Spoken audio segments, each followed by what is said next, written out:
your land with a fly-by-night service? JC's Tree and Landscaping is licensed and insured. Give them a call at 865-599-3799. With smartphones being such an integral part of our daily lives, it is truly an inconvenience when it doesn't work properly. It disrupts the normalcy of our day. When you go into the cell phone store to have it repaired, they just try to upsell you on a new phone. That's why the owner of iDrop, T. Kell, left those places and opened iDrop. His goal is a happy customer. T. Kell and the team will listen to what you have going on and work to solve the problem of your broken device in a way that best suits your needs, instead of trying to upsell you on something that you just don't need. They don't just repair phones, they can service your laptop or PC as well as your Mac. Windows 7 support is over, but iDrop can help you transition to Windows 10. They have a 5-star rating on Google with hundreds of positive reviews. Let me say that again. I don't think y'all understand how big this is.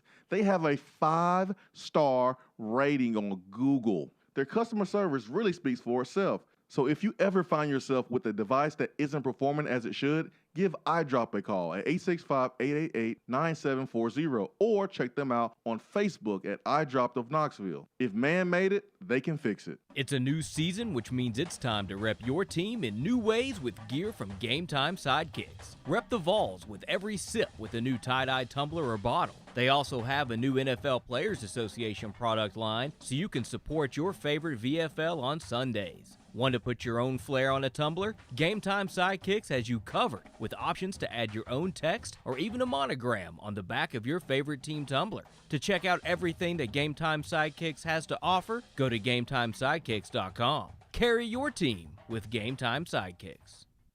Out-of-town law firms have been swarming into East Tennessee lately. Firms from Memphis, Chattanooga, and Birmingham have stormed into the area. Wouldn't you rather do business with a local law firm? You know, a true neighbor. Marcos Garza and the pros at the Garza Law Firm are just that. They are our neighbors and friends that support local causes year-round. The Garza Law Firm works to serve you professionally on criminal matters, injuries and accident matters, and Social Security and disability filings. The Garza Law Firm is here for you at GarzaLaw.com. The Garza Law Firm. Let us help. Deep down the middle's got his man, and he's gone. Jason Swain, touchdown. It's time for the Swain Event. Guess what time it is? My time. You can check your iPhone. Better say it's our time. With your host, Jason Swain. My man. Real sports talk for the real sports fan. All you chumps are gonna bow when I whoop him. It's time for the Swain Event, fueled by Dead End Barbecue. Give me 2 pounds and a Rick Flair.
Swain Event and SwainEvent.com, fueled by Dead End Barbecue, top 100 barbecue restaurant in America. 865-255-03 is our telephone number to the Irish Networks hotline. Hope you're having a great morning. It is Tuesday. What's the day? March the 2nd? Second day of March. Ben McKee, Jason Swain, live here from the Low T Center Studios. Download the free Swain Event app for Android, Apple devices. You can stream the show online at SwainEvent.com. You can view the show on YouTube and on Facebook. Twitter announced a couple weeks ago that they will discontinue Periscope broadcast. And so we're just getting a little bit ahead of the curve, and we will be broadcasting exclusively on YouTube and on Facebook Live. So tell your friends, tell your mama and them to subscribe to the YouTube channel. So that way, anytime we drop any video content, anytime that we broadcast, you will get a notification. You will get a reminder to let you know that the show is starting. So please do that. We really, really appreciate that. Ben McKee, Jason Swain. Ben, good morning, sir. Good morning. How are you? I'm good, man. It's never a dull moment. That From is Rocky Top. for sure. It's never a dull moment, man. Never a dull moment. It's always something to discuss. Always something to go over. Always new news. And Tennessee lost a important staff member. And I've always said this, that the strength coach is the most important staff member outside of the head coach. Tennessee lost one. But they've had the replacement for some time now. We'll get to that. But they did complete the staff, the coaching staff. I don't know how long it's been since Heupel was hired. But man, I totally forgot that we didn't finish the staff until yesterday, Ben. I totally forgot. Totally forgot, but that was completed. And it looks like everyone likes to hire. I like to hire. Why is that? Just looking at his resume. I mean, obviously, that doesn't translate to success. But if I were hiring a special teams coordinator, this would be one of the guys that I would want to consider. He seems to be well respected. He's coached in this conference. Coached at Georgia. Funny enough, he was the linebackers coach for Jeremy Pruitt when Jeremy Pruitt was the defensive coordinator at Georgia. So he can also work on the defensive side of the ball, and it looks like that is what he is going to do at Tennessee, be the special teams coordinator, and then also assist probably with the inside linebackers or the outside linebackers.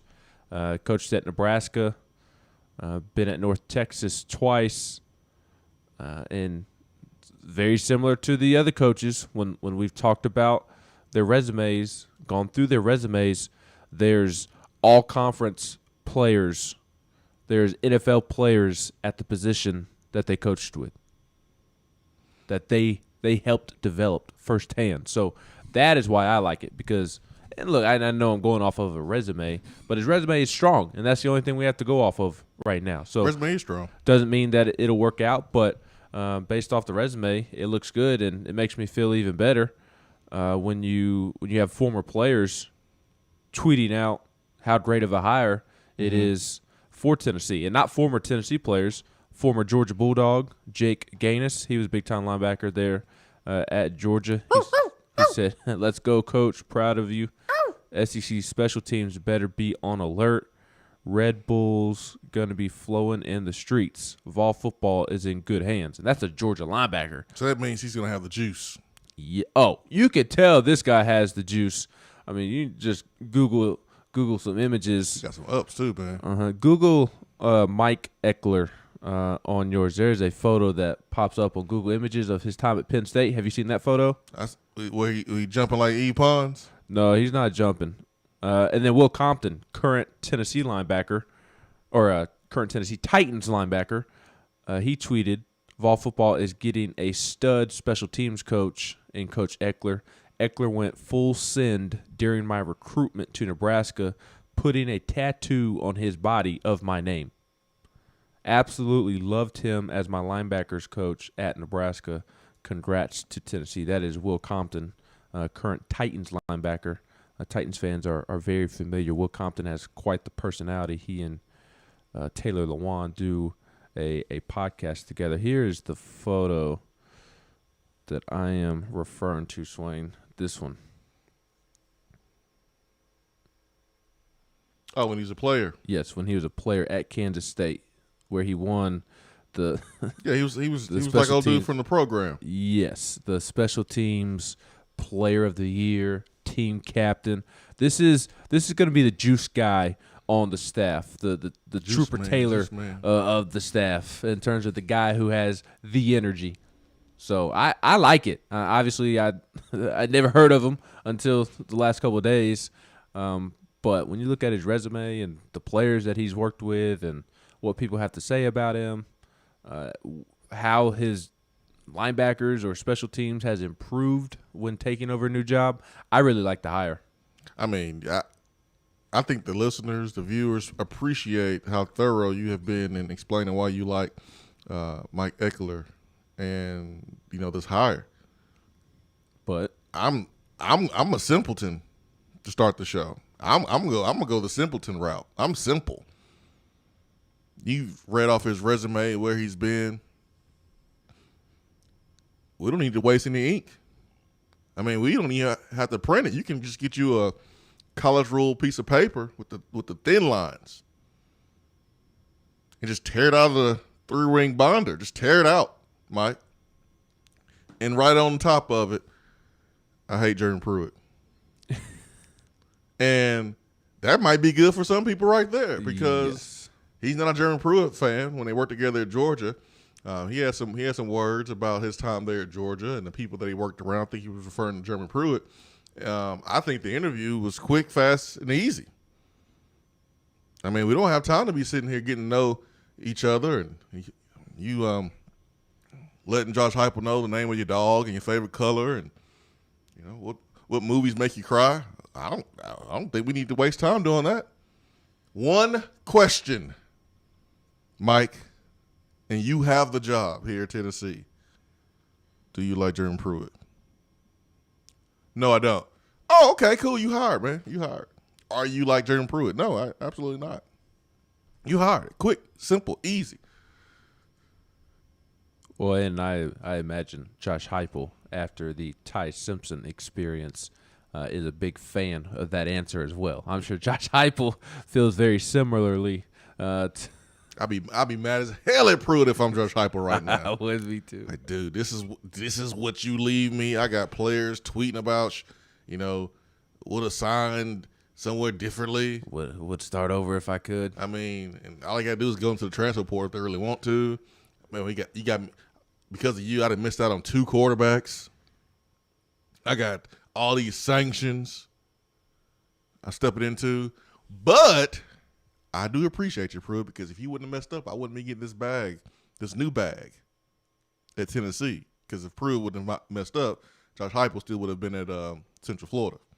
So he can thank him, but also realize that Pruitt has left him in a really, really tough spot. So I like the hire. I like special teams. You need a juice guy. Yes, you need a juice guy because freshmen sometimes don't walk into a football program really understanding how special teams really is and how it can make the difference in a football game. Truly don't know that. When is the last time, Ben, that we on this show was reading the words of a recruit on either VolQuest, Rivals, ESPN, 247, part of our segment where we read the kind of read into the words of a recruit. So a recruit tells us what he's feeling, what school he likes, the reason why he likes that school. When is the last time we've ever heard a recruit say, "Man, I want to go to that school because they play great special teams. Man, I can't wait to get to that school to be a part of that special teams unit. Man, I can't wait to go down there and cover some kicks.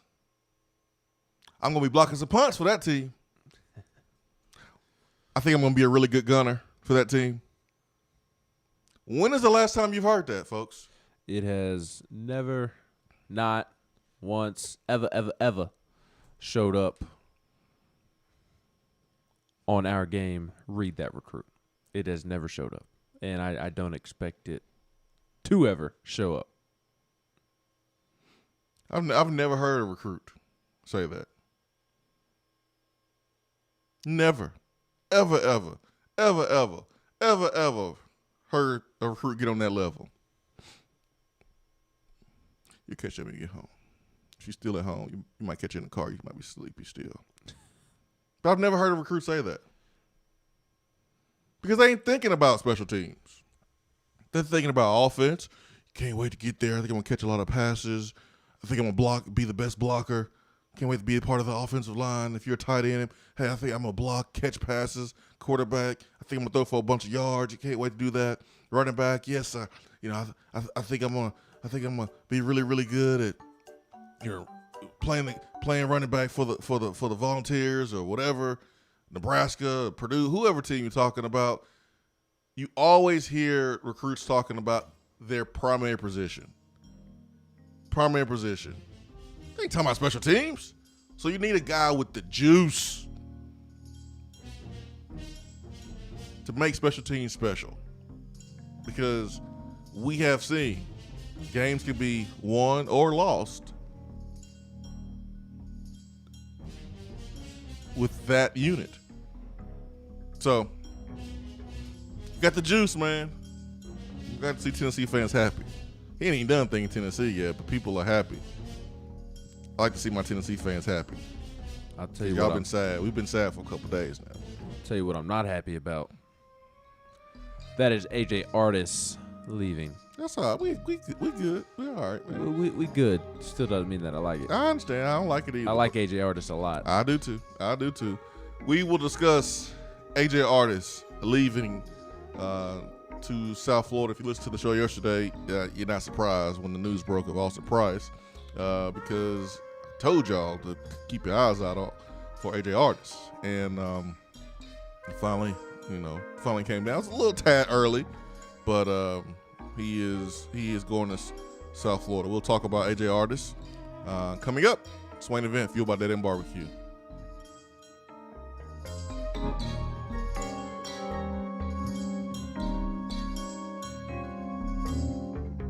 If you want to get in on the conversation, call the Iris Networks hotline at 865-200-5503. Grow your business with Iris Networks high-speed fiber internet. IrisNetworksUSA.com. Voted Best Barbecue in City View Magazine and a top 100 barbecue restaurant in the country, Dead End is a no-brainer when you are craving the smoky flavor of quality Q. Dead End makes it easy to enjoy their fantastic menu with online ordering and local delivery with Valet Gourmet. That's right, you can have Dead End brought to you. Can't think of the spread for your next event? Get Dead End to cater it. Check them out online, deadendbbq.com. Dead End Barbecue. The search is over. With smartphones being such an integral part of our daily lives, it is truly an inconvenience when it doesn't work properly. It disrupts the normalcy of our day. When you go into the cell phone store to have it repaired, they just try to upsell you on a new phone. That's why the owner of iDrop, TKL, left those places and opened iDrop. His goal is a happy customer. TKL and the team will listen to what you have going on and work to solve the problem of your broken device in a way that best suits your needs, instead of trying to upsell you on something that you just don't need. They don't just repair phones, they can service your laptop or PC as well as your Mac. Windows 7 support is over, but iDrop can help you transition to Windows 10. They have a 5-star rating on Google with hundreds of positive reviews. Let me say that again. I don't think y'all understand how big this is. They have a 5-star rating on Google. Their customer service really speaks for itself. So if you ever find yourself with a device that isn't performing as it should, give iDrop a call at 865-888-9740 or check them out on Facebook at iDrop of Knoxville. If man made it, they can fix it. It's a new season, which means it's time to rep your team in new ways with gear from Game Time Sidekicks. Rep the Vols with every sip with a new tie-dye tumbler or bottle. They also have a new NFL Players Association product line so you can support your favorite VFL on Sundays. Want to put your own flair on a tumbler? Game Time Sidekicks has you covered with options to add your own text or even a monogram on the back of your favorite team tumbler. To check out everything that Game Time Sidekicks has to offer, go to GameTimeSidekicks.com. Carry your team with Game Time Sidekicks. Out-of-town law firms have been swarming into East Tennessee lately. Firms from Memphis, Chattanooga, and Birmingham have stormed into the area. Wouldn't you rather do business with a local law firm? You know, a true neighbor. Marcos Garza and the pros at the Garza Law Firm are just that. They are our neighbors and friends that support local causes year-round. The Garza Law Firm works to serve you professionally on criminal matters, injuries and accident matters, and Social Security and disability filings. The Garza Law Firm is here for you at GarzaLaw.com. The Garza Law Firm. Let us help. For a replay of each day's Swain Event TV, like us on Facebook.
SwainEvent.com, fueled by Dead End Barbecue, top 100 barbecue restaurant in America. I hope you're having a great morning. Let's not waste any time here. Yesterday we alluded to a change to the top spot of the strength and conditioning program. The director of strength, AJ Artis, has decided to take the job at South Florida, teaming up with Jeff Scott. I'm a big fan of Jeff Scott. Some of those guys on that staff, man. I mean, I remember when they played a couple years ago. And so Jeff Scott has a young, vibrant staff, and they're adding AJ Artis, who is a young, vibrant star in this business. And I'm not surprised. Remember, Ben, when Tennessee made this hire of Josh Heupel, it was one of the first things that we discussed that, okay, here's a up-tempo offense, one of the fastest offenses in the country. I watched Central Florida and BYU play in the ball game, and I'm sitting there watching Marcus Tatum, former Tennessee offensive lineman, and they're snapping the ball in like 8 seconds. I'm like, yo, these dudes are in shape. This is different. I mean, they're one of the fastest offenses in the country. They were faster than Auburn. And we know how fast Auburn goes. And so I remember when Butch Jones was fired, and I remember what we did with the offensive line, with our strength and conditioning, when it was good under Dave Lawson. But I remember we did go up-tempo. We did go no huddle, but it wasn't as fast as Auburn or Central Florida. And I remember when Pruitt came in, and you had a change, right? You had guys that, didn't weigh 300 pounds, had a few, and then it was a big deal when Tennessee had a player way over 300. And so we were changing the philosophies offensively, and so doing that, you need a different strategy, a different approach as far as strength and conditioning. Well, here we go again. We're changing back, but this is even different. So, Ben, you remember we were like, keep eyes on AJ Artis, and this is weeks ago. Like, typically, a coach wants to have their own strength coach, and when we heard that he was going to stay, I was very happy. I had heard in my strength coach circles that he was versatile. So he could be what you wanted him to be if you're Coach Pruitt. He can be what you wanted him to be. If you're Josh Heupel, he can do that. And so I was fully expecting him to be the strength coach. But remember, before Pruitt was fired, there were guys on the strength staff trying to get out anyways. Byron Jadot, he went to South Carolina, went back home. We had heard that AJ Artis was out trying to get off the boat. Then you had an assistant strength conditioning coach, former Penn State player, who just got out of the profession altogether. I mean, he just moved to Chicago and started working, in the real world. He was just done with the whole deal. So when I heard that AJ Artis was leaving and going to South Florida, Saturday, Sunday, I wasn't surprised. Disappointed, like you mentioned before the break, Ben. Certainly disappointed because he's good. He's good, Ben. You don't want to lose good people. No. He's good. He's a good strength coach. But I don't think this is a situation where you're losing someone good, so that means the next person is going to be bad. No. I mean, you can lose $1 and gain $1. And he's also not leaving because he feels funky towards Josh Heupel. It's just not his guy that he was brought in to work for. Correct. It would be like if we were at a big-time radio station and you moved on for whatever reason. We're not a big-time radio station? I thought we were a big-time radio station. We are. If we had bosses at a big-time radio station Gotcha. and you moved on to do bigger things or whatever, and I was left behind, and the boss at the new radio station gave me a new host, the primary host of the show, that's not my guy. Jason Swain is my guy. That is who I have worked with and for the last 5-6 years. Like I know Swain like the back of my hand, and when it comes to radio and his tendencies and whatnot. So the new guy may be good or whatnot, but I still don't want to work for him because he's not my guy. And I know Artis didn't go anywhere to like go work for Pruitt or anything like that, but still, you just want to kind of be ahead of the curve, maybe, in case Josh Heupel does want to bring in his own guy, which he did. He brought Kurt Schmidt with him from UCF, so it's like a pitcher. It was just kind of best for both sides to go their separate ways, as we see when coaching changes happen all the time. Josh Heupel doesn't need to worry about trying to bring someone up to speed. No. His offensive staff, he won't really have to do that. They flowing and going. Like, Heupel has an offensive coordinator that he's worked with. He can go truly be a head coach. And the most important position outside of Heupel is strength and conditioning coach.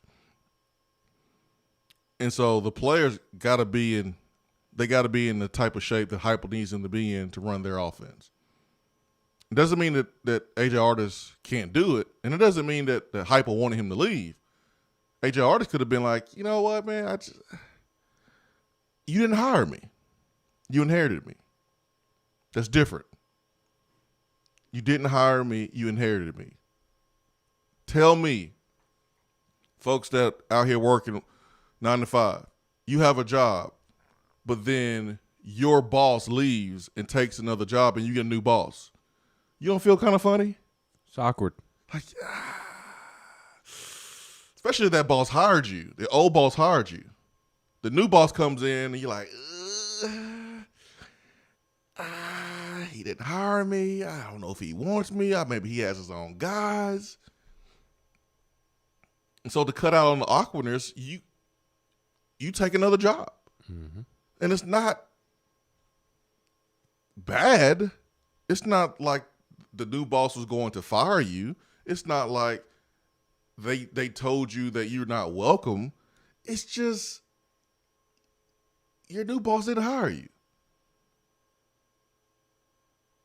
And that's what I think it is here. Now, I'll be honest. I reached out to AJ Artis. I talked to him.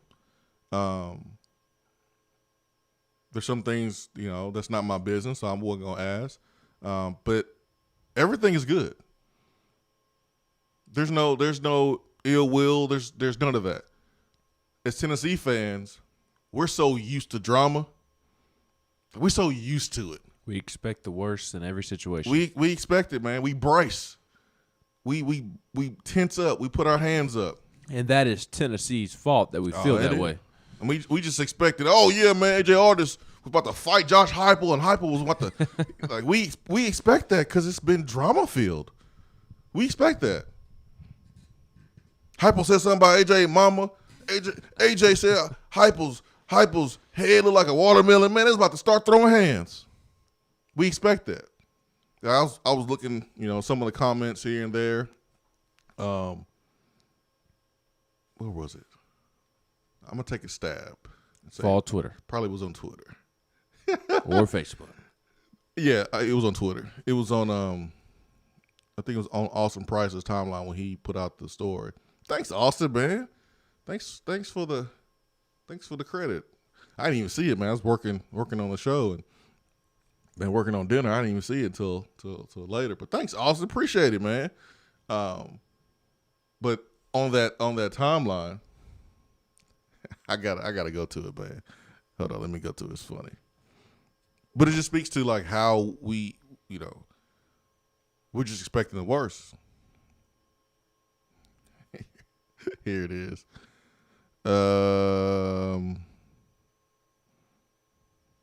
Here's one. In comes the strength coach from Central Florida, LOL. Strength coach from Central Florida. I just want to let y'all know. I just want to remind y'all.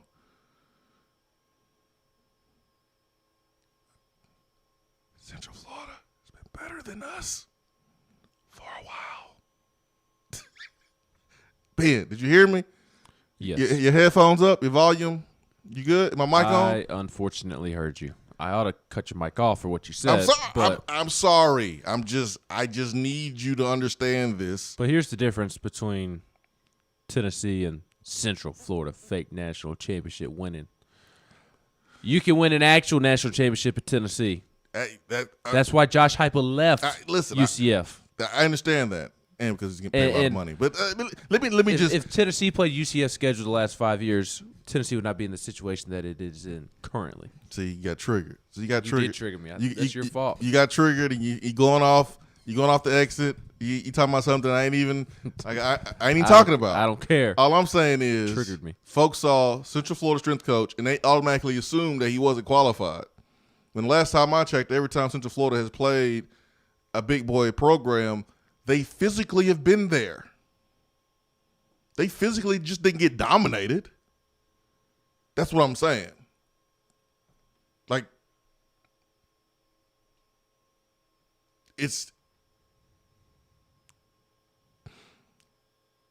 I have to remind us, because I remind myself this too. When you see someone come from a smaller school, you just, Central Florida strength coach. It's like, yo, their strength program has been more consistent and stable, and their football program has been better than ours. Maybe we should chill on the reactionary comments and just stop and think for a second. That's all I'm saying. That's all I'm saying. Also, when does it mean that since they're coming from UCF to Tennessee, is that a bad thing? Here's one. Just one more slap in the face to our program. I don't get it. Congrats, another VFL leaving the nest. AJ Artis didn't go here. AJ Artis played receiver, tight end at Campbell. The Fighting Camels. The Fighting Campbells. Just because somebody comes from a school that doesn't have as much prestige as Tennessee doesn't mean that they're bad at their job. Here's a good one. Why are so many people tore up? Wasn't like the team was in great shape last year. The team was in great shape last year. Shape wasn't a problem. We didn't have a ton of injuries. We didn't have guys physically looking tired in the fourth quarter. That was mental. A.J. Artis did his job. How dare the Pittsburgh Steelers draft a quarterback from the Miami of Ohio? How dare they draft somebody from that low of a school, from a school of that few prestige? These comments, man. I don't get upset. I sit back and laugh, man. They're funny. Now, what about the comments on the other side? Oh, we've got a strength coach leaving for South Florida. What has Tennessee become? No, that's what I'm saying. Yeah, there's one here that's like officially rock bottom. It's like, what? Really? Dude, rock bottom was that press conference with Coach Foreman, Randy Boyd, and Dundee Plowman. That was rock bottom. But this is expected. This is okay. This is not that bad. We don't know how Smith is going to gel with the current players. Don't get me wrong. We don't know that. One thing that is different about Central Florida players and Tennessee players, there's more entitlement. There's more entitlement with players. Why? Because there's players on this football team that could have went to other SEC schools and was recruited harder, was made more promises than I'm sure the players of Central Florida. So there's more entitlement. How do you handle that? Because the worst thing you can do as a head coach is not de-recruit a player when he comes in and then just pass him off to the strength coach. Like, we said everything under the sun to get this player here, but you never de-recruited him. So now the strength coach is like, all right, guys, everybody, we got workouts at this certain time. Everyone has to dress the same. Everyone has to be on time. Everyone has to be behind the line. Everyone's the same. Because that's how it is in the strength conditioning program. One heartbeat. Everyone's the same.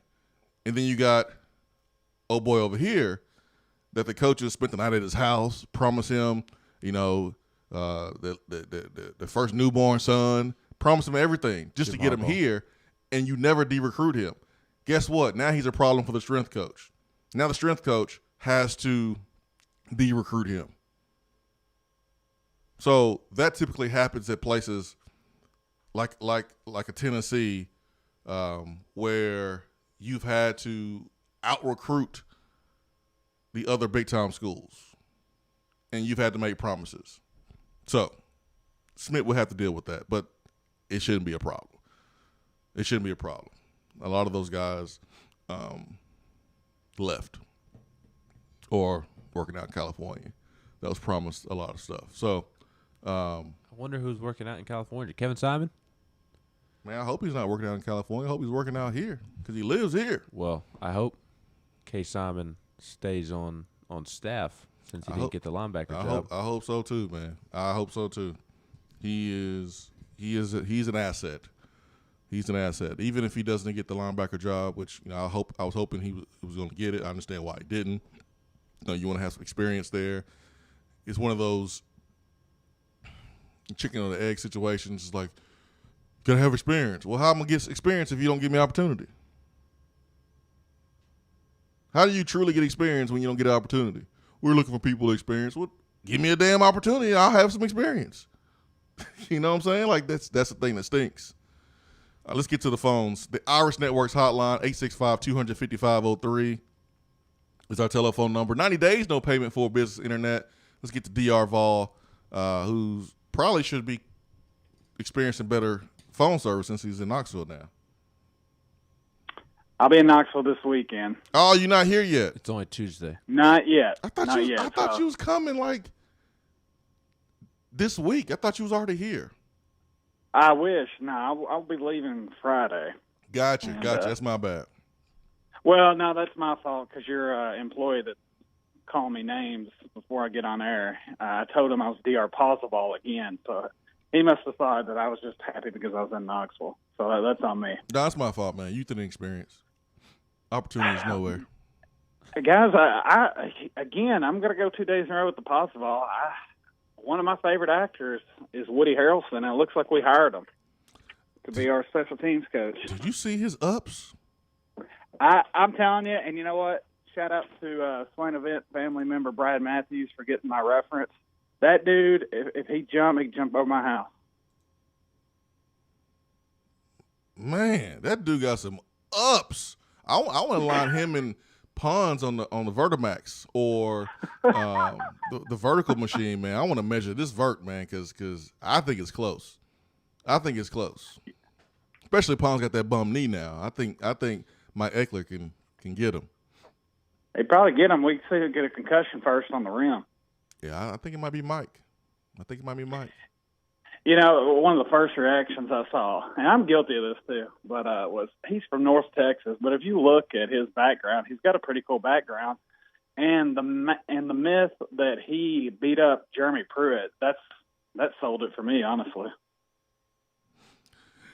Hey, man, that was a pretty good sell. You know. Oh, yeah. That's all I needed to hear, Swain. The most important thing for Tennessee football to get back. Oh, just be better. Just be better. I'm telling you, the most important thing is not tricks about the offense, going fast and, slinging the ball across the yard, or a defense that's multiple and like all these buzzwords and sounds great. I'm telling you, it's really simple. And that is appreciating each other, building relationships with each other. Tennessee got away from that, man. Tennessee took people for granted. Tennessee administration took fans for granted. Coaches took players for granted. We got comfortable. You start taking people for granted. If you just get back to the basics of what it truly means when you look someone in the eye and you tell them something and you mean it.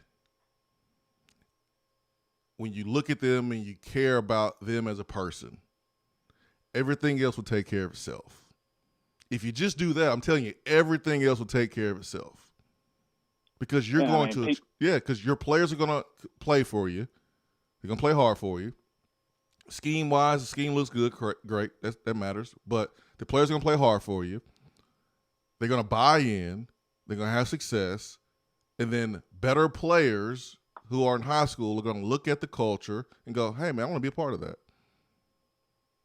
Because people tend to work harder when they feel appreciated. Yeah, because everyone has big buildings. Everyone has $1 million weight room. Everyone has a nice stadium. Everyone has a fanatic fan base. Everyone has awesome, clean-looking jerseys. Everyone has, a layout with like the Thornton Center and the Academic Center and all the support staff. Everyone has that. We all got that. Everybody got that. SEC passing out $1 million checks. I mean, even little Vanderbilt about to start doing that.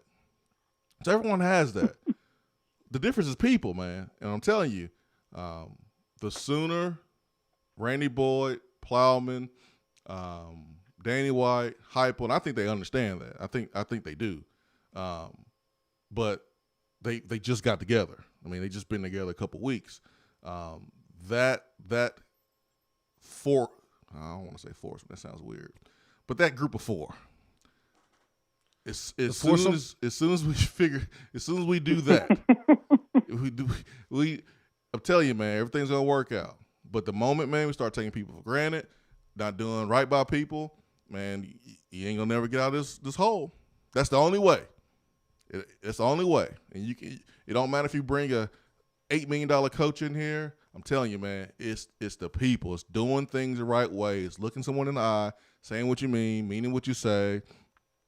And truly being a family. Stop talking about it. Stop putting it on a T-shirt. Stop putting it on a graphic. Family is family. Start meaning what you say. We have to be one Tennessee. Oh, yeah. That's inspiring. They should put out a video of the athletic director with a song like "Come Together" or something. That's an example of talk and no action. Exactly. That's a perfect example, man. That's a perfect example. They put out that video, and then nobody communicates to the guy from Alabama about the seniors needing to run through the tee on their last game. That was a warning sign. Yeah, because I'm not going to be fooled by marketing strategies and market employees and stuff like that, man. We've seen it. You shouldn't be either. We've seen it. We've seen it all. We've seen the one tendencies. We've seen the brick by brick. We've seen all that. I'm not saying it's not important. It is important. Marketing is important. Branding is important. But the action behind it is more important. And so far, I'm hearing good things about Heupel. I think it's pretty cool that Eckler was attracted, and that's a key word, attracted to a Heupel, and a Heupel was attracted to him. Because I've heard nothing but good things about Heupel. Him as a human. I've heard good things, and that's a good thing to hear so far. I like the Eckler. I mean, I'm telling you, some of that high energy, and I love when you see, and of course you got to be cautious because, again, we've seen it before because it was the same thing with Pruitt, but this isn't a head coach.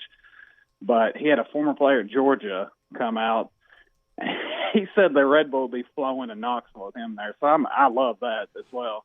And did you see Will Compton's tweet about the tattoo? Yeah, I saw that. We talked about it the first 10 minutes of the show.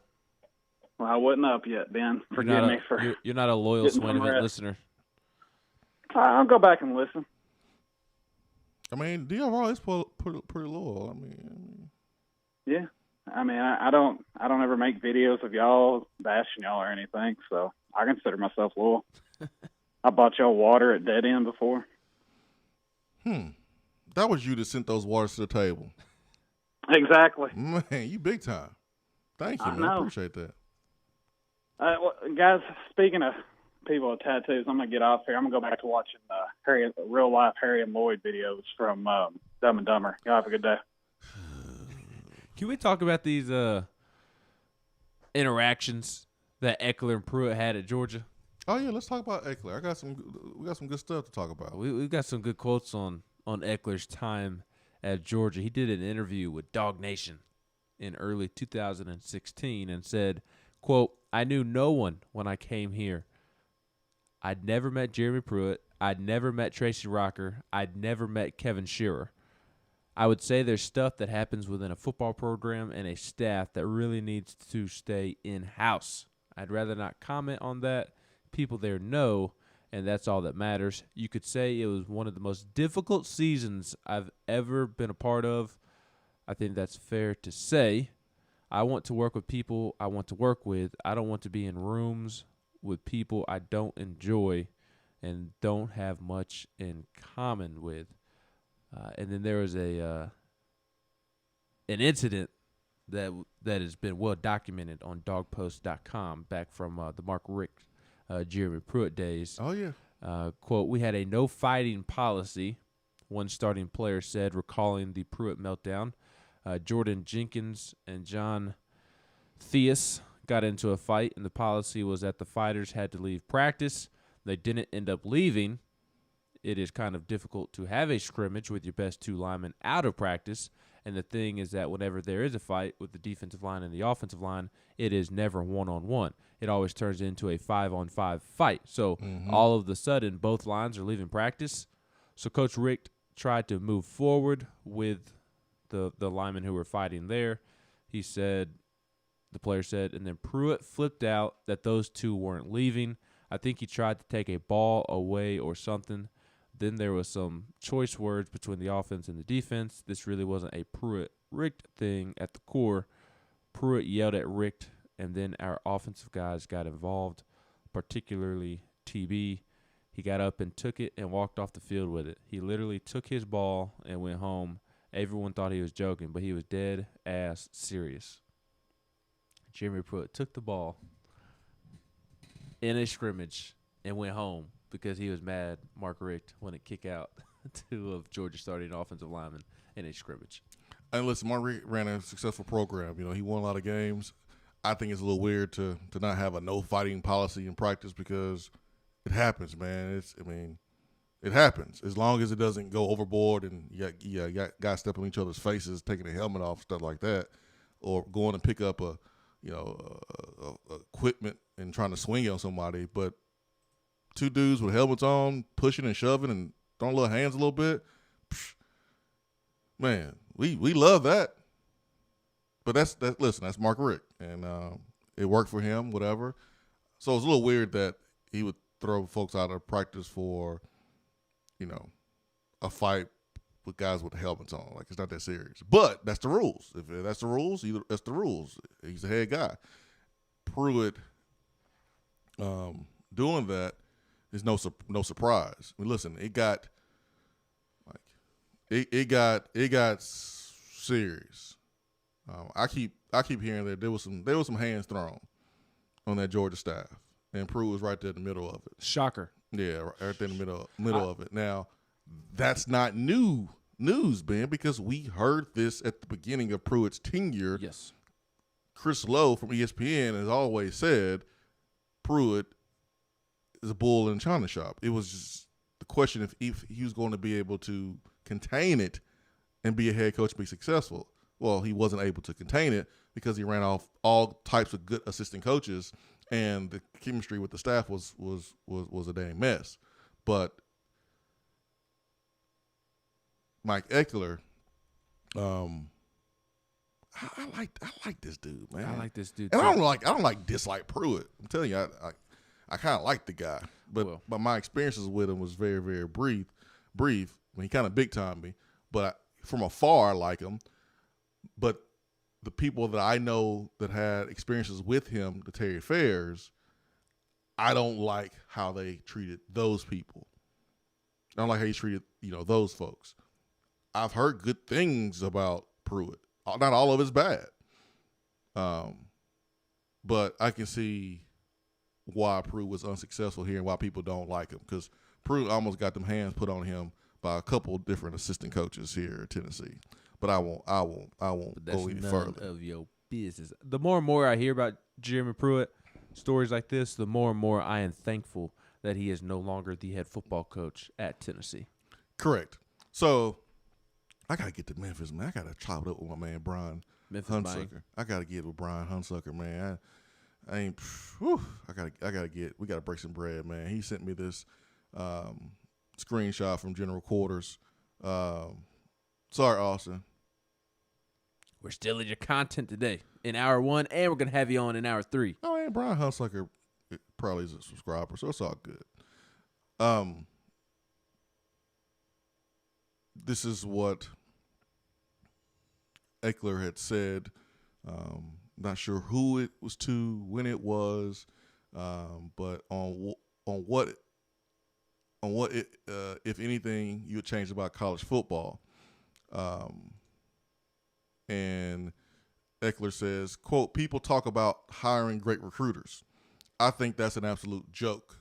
If you're labeled that 99% of the time, that means you can't coach a lick. That's a fact." Ooh.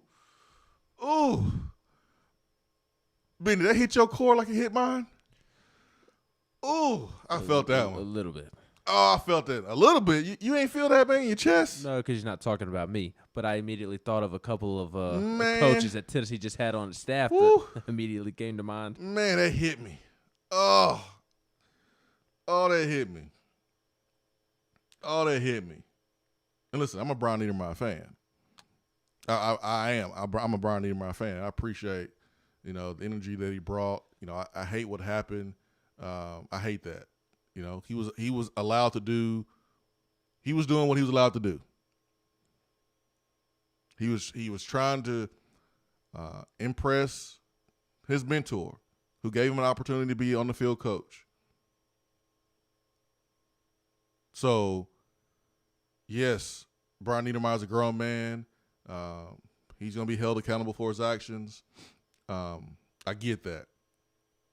But he was doing what he was allowed to do. And he messed up. But, man, this quote is so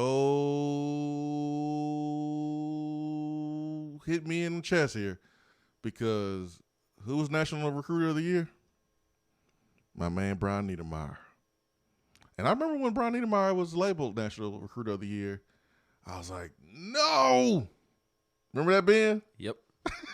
Everyone was like, yeah, give him a raise. Yeah, Tennessee getting love, National Recruiter of the Year. I was like, no, this is not good. Folks were like, what do you mean it's not good? I go, this is not good. We got a guy out of nowhere for a team that's been trash.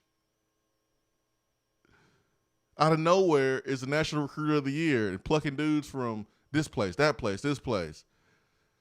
This is not the attention I wanted. And then a couple years later, boom. All right, let me get back to the quote. People talk about hiring great recruiters. I think it's an absolute joke. If you're labeled that 99% of the time, that means you can't coach. Linebackers didn't look good this year. That's a fact.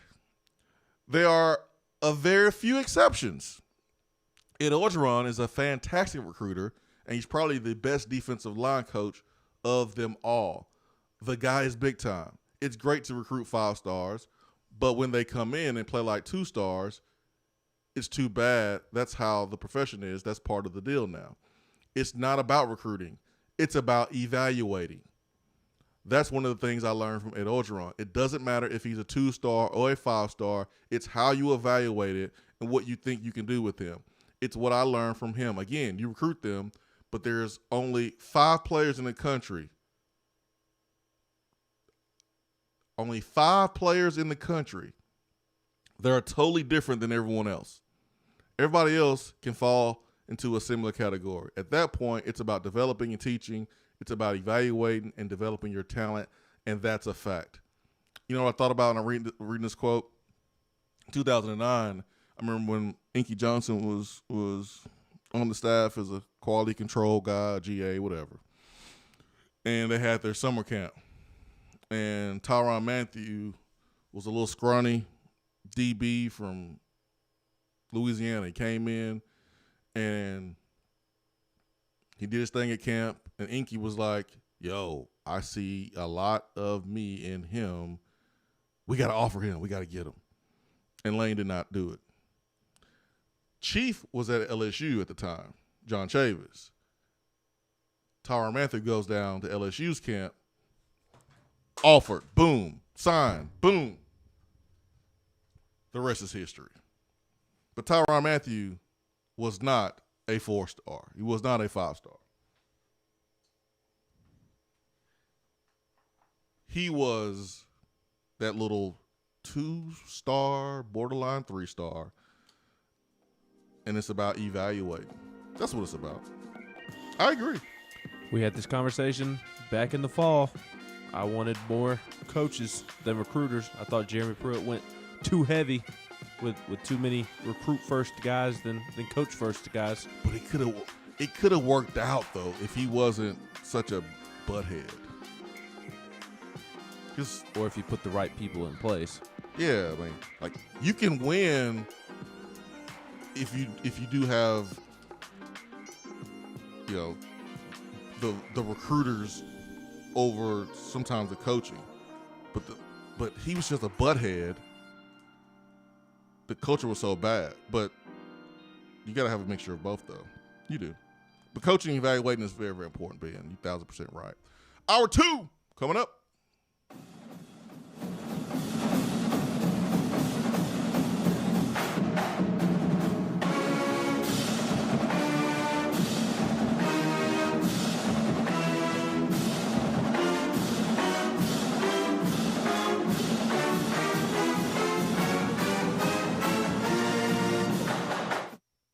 There, Swain Event listeners. I'm excited to share my new Keller Williams Realty app so you can tour homes without leaving yours. Not only can you search for homes in specific areas and neighborhoods, you can also have access to real-time market snapshots on stats like average home price and days on market, plus commute times from your office, school zones, and much more.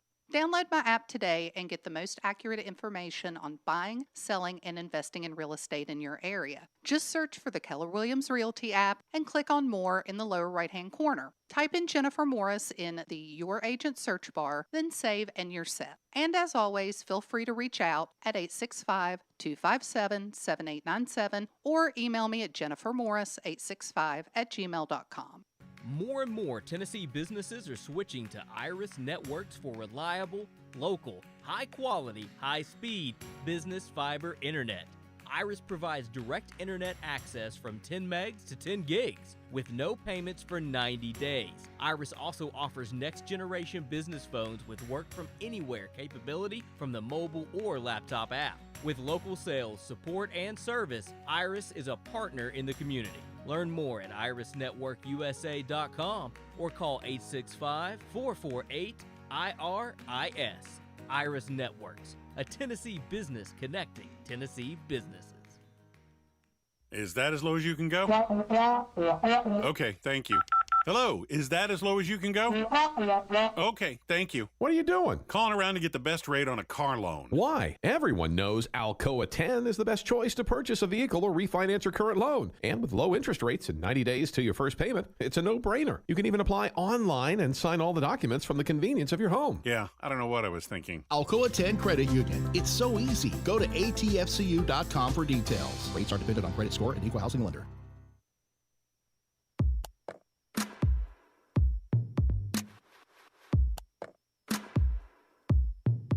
Touchdown or Turnover is backed by Alcoa 10 Federal Credit Union, a place where you belong.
Touchdown Turnover, backed by Alcoa 10 Federal Credit Union, a place where you belong. Better rates and better service. ATFCU.com. Ben McKee, Jason Swain here. We're broadcasting live here from the Low T Center Studios. You can also view the show on YouTube and on Facebook Live. So many places where you can comment. 3 places where you can comment, interact with the show. Right here on YouTube, the chat's wide open here. Shout out to Kevin and Donovan, the Magic Man, 59, Will. We got the text box is wide open as always, and then Facebook Live. So shout out to Chip this morning and Joe Simpson. You think he's related to Ty Simpson?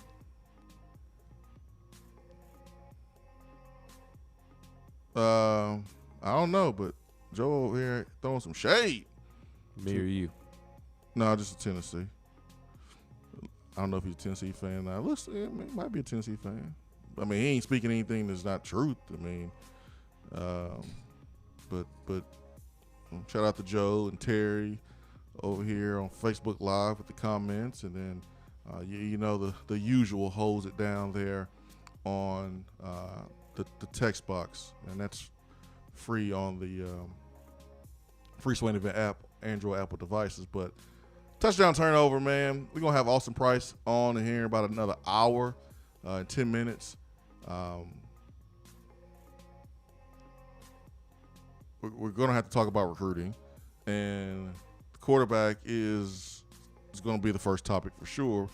Tennessee lost out on Todd Simpson, who picked Alabama. And then you had Sam Horn pick Missouri. Tennessee dropped some offers to some 2022 quarterbacks recently as well. One of those offers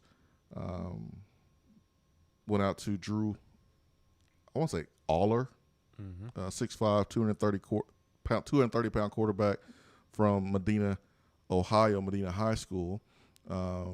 Looking at the offers out for Tennessee at quarterback, and listen, these offers could be from the previous staff, but Tanner Bailey from Alabama, 6'1", 195-pound quarterback from Gordo, Alabama. Do you know what Gordo, Alabama is? Nah, I've never heard of Gordo. Is it Gordo? Mm-hmm.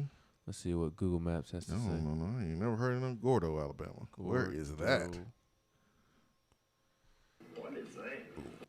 It's 4 hours and 53 minutes away. Oh, that sounds like it's down there by Birmingham. It's west of Tuscaloosa. Oh, no wonder. Ugh. Going towards Mississippi. Ugh. AKA the armpit of America. Tanner, you got to get out of there, man. Save yourself. Get out of there. So, Tennessee has an offer out to him. Just mentioned Drew Aller, who is listed as a 4-star. He's a top 257 player. So there's a few out there. We're going to talk to Austin Price about those today. Who's next? What do you mean? Who's next? We're going to talk to Austin about who's next on the list. Oh yeah. Like it's one thing to throw out an offer, but just because you throw out an offer doesn't mean the kid's going to listen. So who are realistic targets for Tennessee? Yeah. I want to ask you, Ben. I want to ask you. Touchdown or turnover? Is the quarterback position the most important position in the 2022 recruiting class? Touchdown, turnover? I say turnover. I know that sounds crazy because quarterback is the most important position in all of sports. Quarterback and pitcher are the two most important.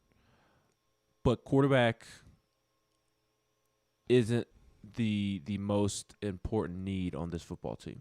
There are other positions that I feel worse about on Tennessee's roster than the quarterback position is what I'm getting at. I realize that Tennessee does not have an established quarterback at the moment. I recognize that. But even with the current crop of quarterbacks that Tennessee has, I have confidence in a proven quarterback developer to get something out of that room, whether it be Hendon Hooker for 2 years until one of the young guys develop. I firmly believe that Josh Heupel will develop Caden Salter or Harrison Bailey, maybe even Brian Maurer. I think there's talent in that room, whereas you look at other positions on the team that are almost just as important, and there's not a whole lot of talent there at all. There's not a whole lot to work with, and I'm specifically talking about pass rush. I think edge rusher is the most important position that this staff has to nail down this recruiting cycle. You got to go out there and get some pass rushers. You have to, because you're not working with a ton right now. Tyler Barron, Morvan Joseph, those are guys that are coming back. Roman Harrison. So there is some potential there, but there hasn't been anything that has stood out. And it's not just at that outside linebacker position. Don't really have any defensive ends.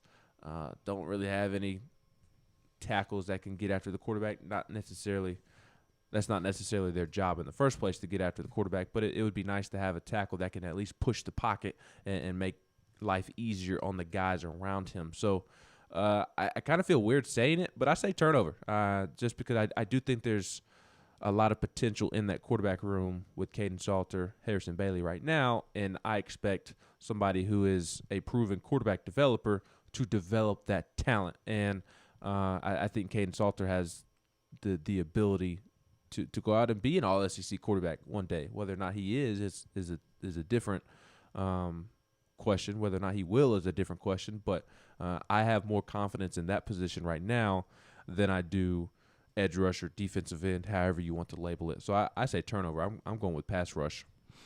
I'm going touchdown, man. I'm going touchdown.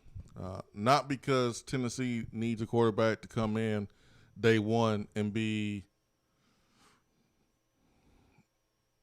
the franchise quarterback, because how many times have we seen that? Peyton Manning didn't do that. Casey Clausen didn't do that. There's only a few quarterbacks that have come in day one and they've been a franchise quarterback the moment they stepped on campus. It's only a few. So piggybacking on, my point yesterday about having to rely on freshmen, this is not why I'm picking the quarterback as the most important position in the 2022 class. The reason why is Josh Heupel. He's an offensive coach. He's an offensive coach. The marketing, the branding to recruits, it's going to be about putting up points. It's going to be about having fun. You've already seen it from Tennessee football account. And that effort is to attract a quarterback. When they put that stuff out, we were like, oh, yeah, man, that's directed to Todd Simpson. Yeah, but it can be directed to any quarterback. The game is changing. You better have a pass rusher, don't get me wrong. A pass rusher can neutralize, any type of great passing game. Go look at the Super Bowl and then what Tampa Bay did to Patrick Mahomes. But look at what we're missing. We're missing a room full of studs at quarterback. We're missing that, oh my goodness, the room is so full of players that they're good, but they just can't get an opportunity because there's so much talent. We're missing that. We don't have that. We got bodies, but it's important for Josh Heupel to have a quarterback that he recruits instead of a bunch of guys that he inherited. We've seen how that worked out previously. He has to nail this. And I don't care about the rankings. He has to nail it. He has to nail the quarterback in this 2022 class. It has nothing to do with Hendon Hooker, Brian Maurer, Harrison Bailey, Caden Salter. What needs to happen is Tennessee gets a quarterback who they feel mentally can handle being a quarterback at Tennessee.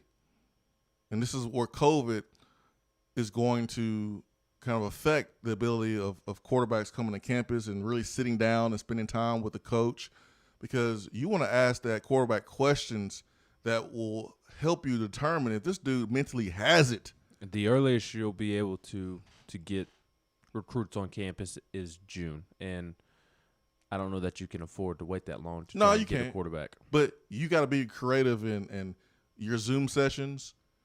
You need to know, can a quarterback handle the pressure of playing in the SEC? Can he handle the pressure of being in my system and having these responsibilities? Because I don't care about his throwing ability. Does he have it? Does he have the moxie? Does he have the leadership skills? Can he galvanize the troops? Can he do those things? Because when it is his time, and it may not be his true freshman year, he may not be ready. Cool, whatever. Dude, Matt Jones wasn't ready his first time hitting campus, but when he was ready, he was ready. When he was ready, he was ready. I think the quarterback is the most important position because now you have someone that can recruit for you. Because the quarterback is going to be locked in. When a quarterback commits to a university, that player is probably more locked in than any other position in a recruiting class because they have to commit early. And what happens? They are recruiting other players to play with them. Now, I agree. We definitely need pass rush. We need a corner, stuff like that. But when I look at the quarterback position, it's bigger than just, filling a immediate need. Tennessee situation, we would sure be in a different situation if we had stockpile of players at the quarterback position that emotionally and mentally was stronger than we have seen recently. So for me, it is touchdown. It is touchdown. You can't strike out here with the quarterback because we don't know what's going to happen with Salter. You don't know what's going to happen with Maurer. You don't know what's going to happen with Harrison Bailey or Hendon Hooker. Not one of these quarterbacks was brought in by Josh Heupel. Not one. Not one. And so I just think it's important for Heupel to have someone that he's brought in. And the guy may not come in and play immediately. That's fine. That's cool. But when it's his turn, he needs to be ready. We failed at having the next guy. I want you to think about this. When Tennessee had a player that was a starter for 2-3+ years, Tennessee did not replace him well enough. I'll give you an example. So 2004, 5, 6, 7, you had Ainge, right? Mm-hmm. And then 2008, there was a drop-off. And I love me some Jonathan Crumpton, don't get me wrong. It ain't just about Crumpton. It's about the room. You didn't have the room in order. The room wasn't good enough. How about 2014, 15, and 16 when Josh Dobbs left? What happened to the room? Dropped off. It dropped off. Shouldn't have. Because the room wasn't right. It shouldn't have dropped off. You signed a borderline 5-star quarterback in JG, and Quentin Dormady was a high-level 4-star. So theoretically, you had talent in the room, but obviously there were other other circumstances in play. Exactly. The room wasn't right. Yes. So you didn't prepare. For my people that loved drinking bourbon and liquor, man, you don't just wake up one day and go, hey, I'm about to make some liquor for this evening. I'm about to stir up a batch of liquor for this evening. No. It takes years. You have to plan years in advance to have good liquor today, good bourbon today. That has to be a plan years and years before. Clemson, Alabama, getting Todd Simpson, they're not planning for next year. They're planning for when he is ready. Or 2023, the year after the kid that's currently there is Ugalele? No, that's Bryce Clemson. Young? Bryce Young. The year that he is 1 year removed from going to the NFL draft if everything goes smoothly. We need to get a quarterback, groom him. If he's ready, he's ready. If he's not, cool, whatever. Let's say Salter, Hendon Hooker, whoever we have currently right now tears it up. They're still a year or two ahead of the 2022 quarterback. So even if these guys blow it out of the water, it's important to get the right guy now so you don't have the drop-off. Remember 2014? No, 2012. 2012, Derek Dooley decided not to recruit an offensive lineman. But it wasn't a problem then because no one said anything then about, what? No offensive lineman? What? Because it wasn't a problem then. No, the O-line was great in 2012 and 2013, Butch's first year. But then once those linemen, Tiny, Juwan James, Zach Fulton, Alex Bullard, James Stone, once those guys moved on after 2013, that offensive line in 2014 was a hot mess. So 2014 was the moment we started saying, what the hell was Dooley doing in 2012? Yep. It was 2 years later. Yep. Where it hit us like, oh, we didn't recruit offensive linemen. So everyone's thinking about the present now with the quarterback. Like, oh, we got Clayton Salter, we got we got talent, but you have to prepare yourself for the next guy. You have to. You have to prepare yourself for the replacement after the guy. Didn't do it with Dobbs. You didn't do it with Ainge. Again, it has nothing to do with Jonathan Crumpton. The room wasn't right. If the room is right, you'll have enough talent in that room, enough guys who are capable, and if one plays bad, the other one goes in and he plays well. Here's the good thing about the 2014 season. The room was right. The room was in a position to where Worley wasn't terrible, but he didn't give you what you want. He wasn't terrible. He was serviceable. But he got hurt. Dobbs was able to come in, and it wasn't like he fell off a cliff. And then we realized that he's the guy. He took over. So I'm thinking big picture here. I'm thinking long term. So that's why I think the quarterback is the most important recruit in the 22 class. And it's okay if you disagree. Trust me, it's cool. It's your opinion. It's how you interpret this roster and what needs to happen. I'm just telling you, I'm thinking big picture. The only reason that I would change my answer and agree with you is for the simple fact that Heupel needs to get his guy. Yeah. Because I do think there's some talent in the room. There's not a stockpile of talent as you alluded to, but I think there's more to work with than we realize. Or maybe I think we have battered quarterback syndrome from the last couple of years, so we just think that the quarterback room is in shambles. And I don't think it is in shambles. I think there's potential there. I think you can make a case that the quarterback room is stockpile talent. I mean, the guys can throw it. I agree with that. I just didn't want to go that far because it's gonna probably get taken the wrong way. No, I mean there's talent there. Well, I'm telling you, man, the difference between where we are and where we want to be, it ain't the arm strength. It's in between the ears. Yep, mental. It's in between the ears. There's some quarterbacks who are going to run faster, throw it harder. Harrison Bailey out of the four is not going to be physically more gifted than the others.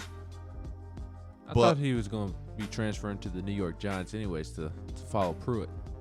Man, you better stop. That's why I said it wasn't good. Dad said that about Pruitt. It ain't good. That wasn't good. Shouldn't have said it. Shouldn't have said it. It was an emotional time for everybody. Hey, man, I'm just saying. Hard to transfer to the New York Giants. Hey, man. Twitter, dude. Twitter is a gift and a curse, man. Gift and a curse. I got a perfect example of that. How it's a gift and a curse. I meant to mention yesterday, but I ain't going to forget it today. 865-250-503. The Irish Networks hotline. 90 days, no payment for business internet. IrishNetworksUSA.com.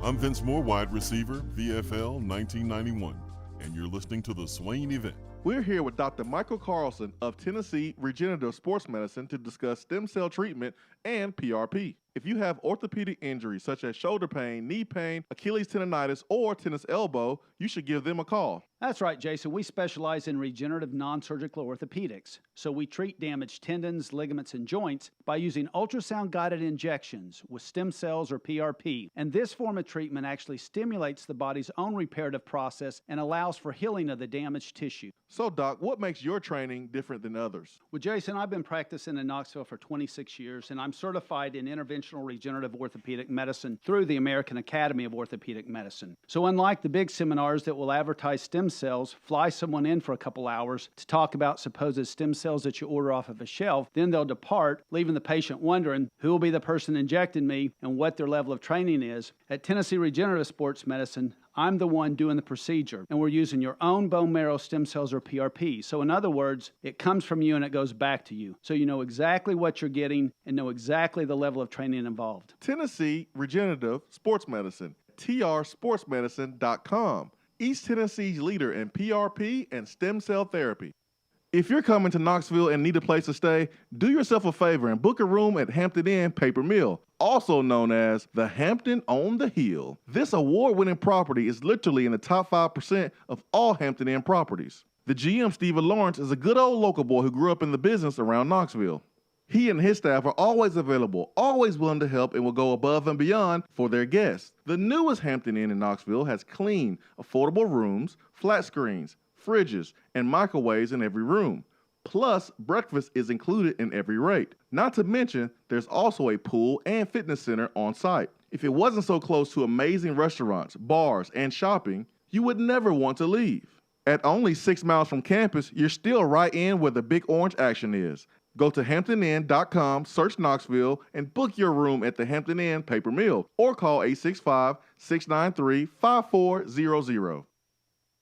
Good morning, Swain Event family. As you already know, I'm your go-to realtor when you are considering buying, selling, or investing in East Tennessee real estate. But did you know I can help all of you listeners in other parts of the country? No matter where you're listening from, there's a good chance I have several Keller Williams real estate partners in your area. I've developed relationships with realtors I know I can trust to help you with your needs. So give me a call, Jennifer Morris, Keller Williams Realty, 865-257-7897, or email me at jennifermorris865@gmail.com.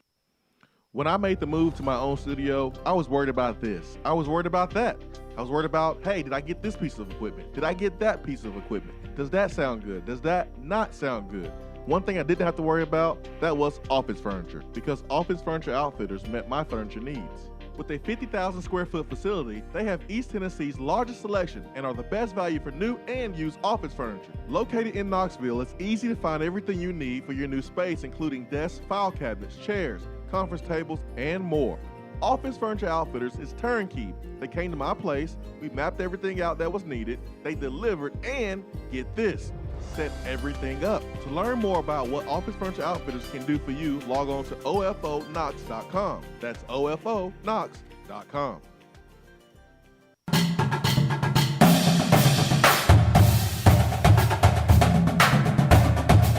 Around the SEC, powered by 42nd Street Marketing, your game-winning play call for design, marketing, and branding.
Around the SEC here in the Swain Event. Swain Event fueled by Dead End Barbecue, top 100 barbecue restaurant in America. All right, Ben, what we got for around the SEC? A quick little note before we get to Dave Tona on the Iris Networks hotline. Tennessee theme. That's why I wanted to bring it up on Around the SEC. But Jim Ross, the WWE legend and lifelong Oklahoma fan, he made an appearance on Paul Feinbaum yesterday on the Paul Feinbaum show, and he had some lofty praise for Josh Heupel. There's connection. There is, from when Josh Heupel was playing at Oklahoma. Jim Ross said, quote, "He's a high-character guy. He's a football guy. I always thought Josh would be too introverted and too laid back to be a great head coach. I'm happy to say I was wrong about that. His personality started blossoming the more responsibilities he got in those other programs after he left Oklahoma. His dad is a football coach and a hell of a football guy, too, as a matter of fact. Old, tough guy. Tennessee is one of those programs nationally that needs to be good and needs to be competitive. I got the chance to go to one game there in my life. I'll never forget it. Of course, I'm biased. Oklahoma won. Baker Mayfield had a hell of a night being in that stadium. Nobody asked you all that, Jim. Yeah, nobody. You'd had to add all that. Being in that stadium with the ground rumbling and seeing all that orange, it was one of the most amazing sports experiences I've ever had. Shout out to Jim Ross. Yeah, he was on the show during that week too. You Yep. know, he's on the show that week, and you know, since then, you know, his wife passed away, and man, just feel for him, and he's a good dude. He's a good dude. So, man, I want you to go back to a part. I want you to go back and read a part. Not the Oklahoma part, I hope. No, not that part. I want you to go back and I know what part you want me to read. I always thought Josh would be too introverted and too laid back to be a great head coach. I'm happy to say I was wrong about that. Man, his personality started blossoming the more responsibilities he got in those other programs after he left Oklahoma. Hold on, man. I'll be right back. Give me 2 seconds. I gotta get something. Hold on. All right, I got you. 2 seconds, man. 2 seconds. I have no idea where you're going. 2 seconds. You're pedaling in your chair. You're going to get your dead-end barbecue can. You're pedaling back. 2 seconds, man. 2 seconds. What you got in there? You gonna pull out a VFL card to present the Hypel? No. This is a symbol. It's a can. It's dead end can. I usually keep my pens and stuff in here, but it can serve multiple purposes. In this case, this is about to be the Swain Event collection plate, collection bucket. This is the Swain Event collection bucket. I'm about to pass this thing around, and I expect there to be dollars in here. We prefer things that fold over things that jiggle or jingle. So you can keep your little 72 cents pocket change. We want checks and bills, okay? Because I got a point to make. You passing it to me? I'm putting it right there. I got a point to make. There's a nice crayon in here. My kids did that. I want you to read that one more time, Ben. One more again. One more again. One more again from Jim Ross, the WWE legend. I always thought Josh would be too introverted and too laid back to be a great head coach. I'm happy to say I was wrong about that. His personality started blossoming the more responsibilities he got in those other programs after he left Oklahoma. Dave, Tony, give me a second, man. You might get the Holy Ghost when I drop this one. You might get the Holy Ghost, man. Hit me with it. Maybe I already have the Holy Ghost. To be what you want to be, sometimes, man, you have to not be who you are. Where you are right now is not enough to be who you want to be. This basketball team, one thing they're lacking is leadership. What is the difference between some of the introverts on our basketball team and Josh Heupel earlier in his coaching career, explained by Jim Ross? There's not a difference when you look at how they're introverts. But Josh Heupel wanted to be a head coach. So if you want to be a head coach, you have to be more than what you currently are. You have to embrace change. You have to get out of your comfort level, your comfort zone. You got to be a leader. You can't be a leader and not communicate, not talk, not hold guys accountable, not have energy, not put yourself out there. Josh Heupel, explained by Jim Ross, was an introvert. But he wanted to be a head coach. So guess what he did? He changed. Got out of his comfort zone. He got out of his comfort zone. Guess what? Naturally, I'm an introvert. I chill by myself. I'm good. I'm not trying to be life of the party. Might be surprising for some of y'all, but like naturally, I'm an introvert. And to take the Swain Event to another step or to be able to do the Swain Event, I got to get out of my comfort zone. I'm not a self-promoter. I'm naturally not that. There are some things I'm not willing to do for money. There's some messages I'm not willing to promote for money. Good to know that there's some things you're not willing to do for money. I'm not. I'm not a me guy. But I don't have a marketing team. I don't have a branding team. So I gotta do it. So I gotta get out of my comfort zone a little bit. Guys on this basketball team, you never have to be a leader. Never had to be vocal.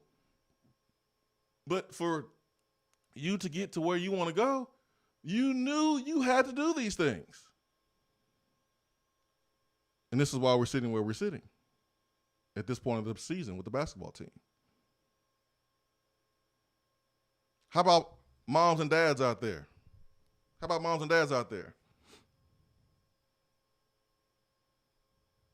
You wasn't responsible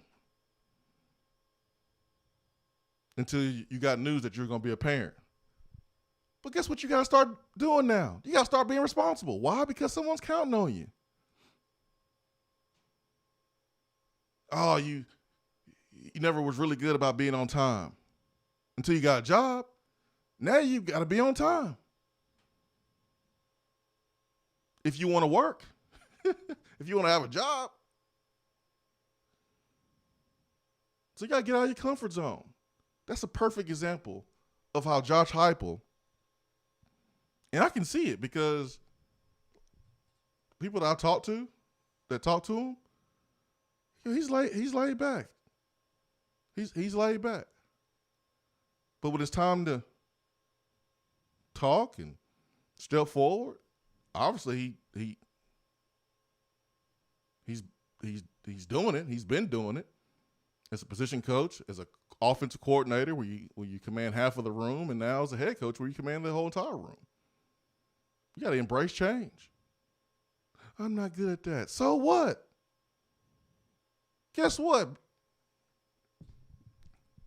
I took public speaking my freshman year because I figured my freshman year I took, this public speaking class. I remember who the teacher was. Realtor in town. Howard Grower. And I was like, man, I'm gonna take this because if I want to be where I want to be, I'm gonna have to know how to talk to the public. I have to be a really good public speaker. This is 2003. Dude, I sucked. I was terrible.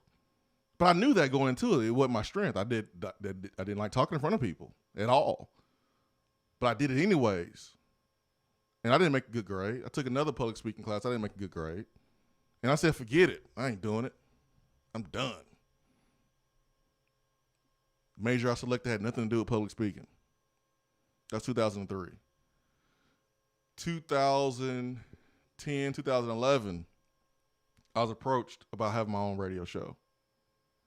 What? I don't like talking in front of people. Well, here I am.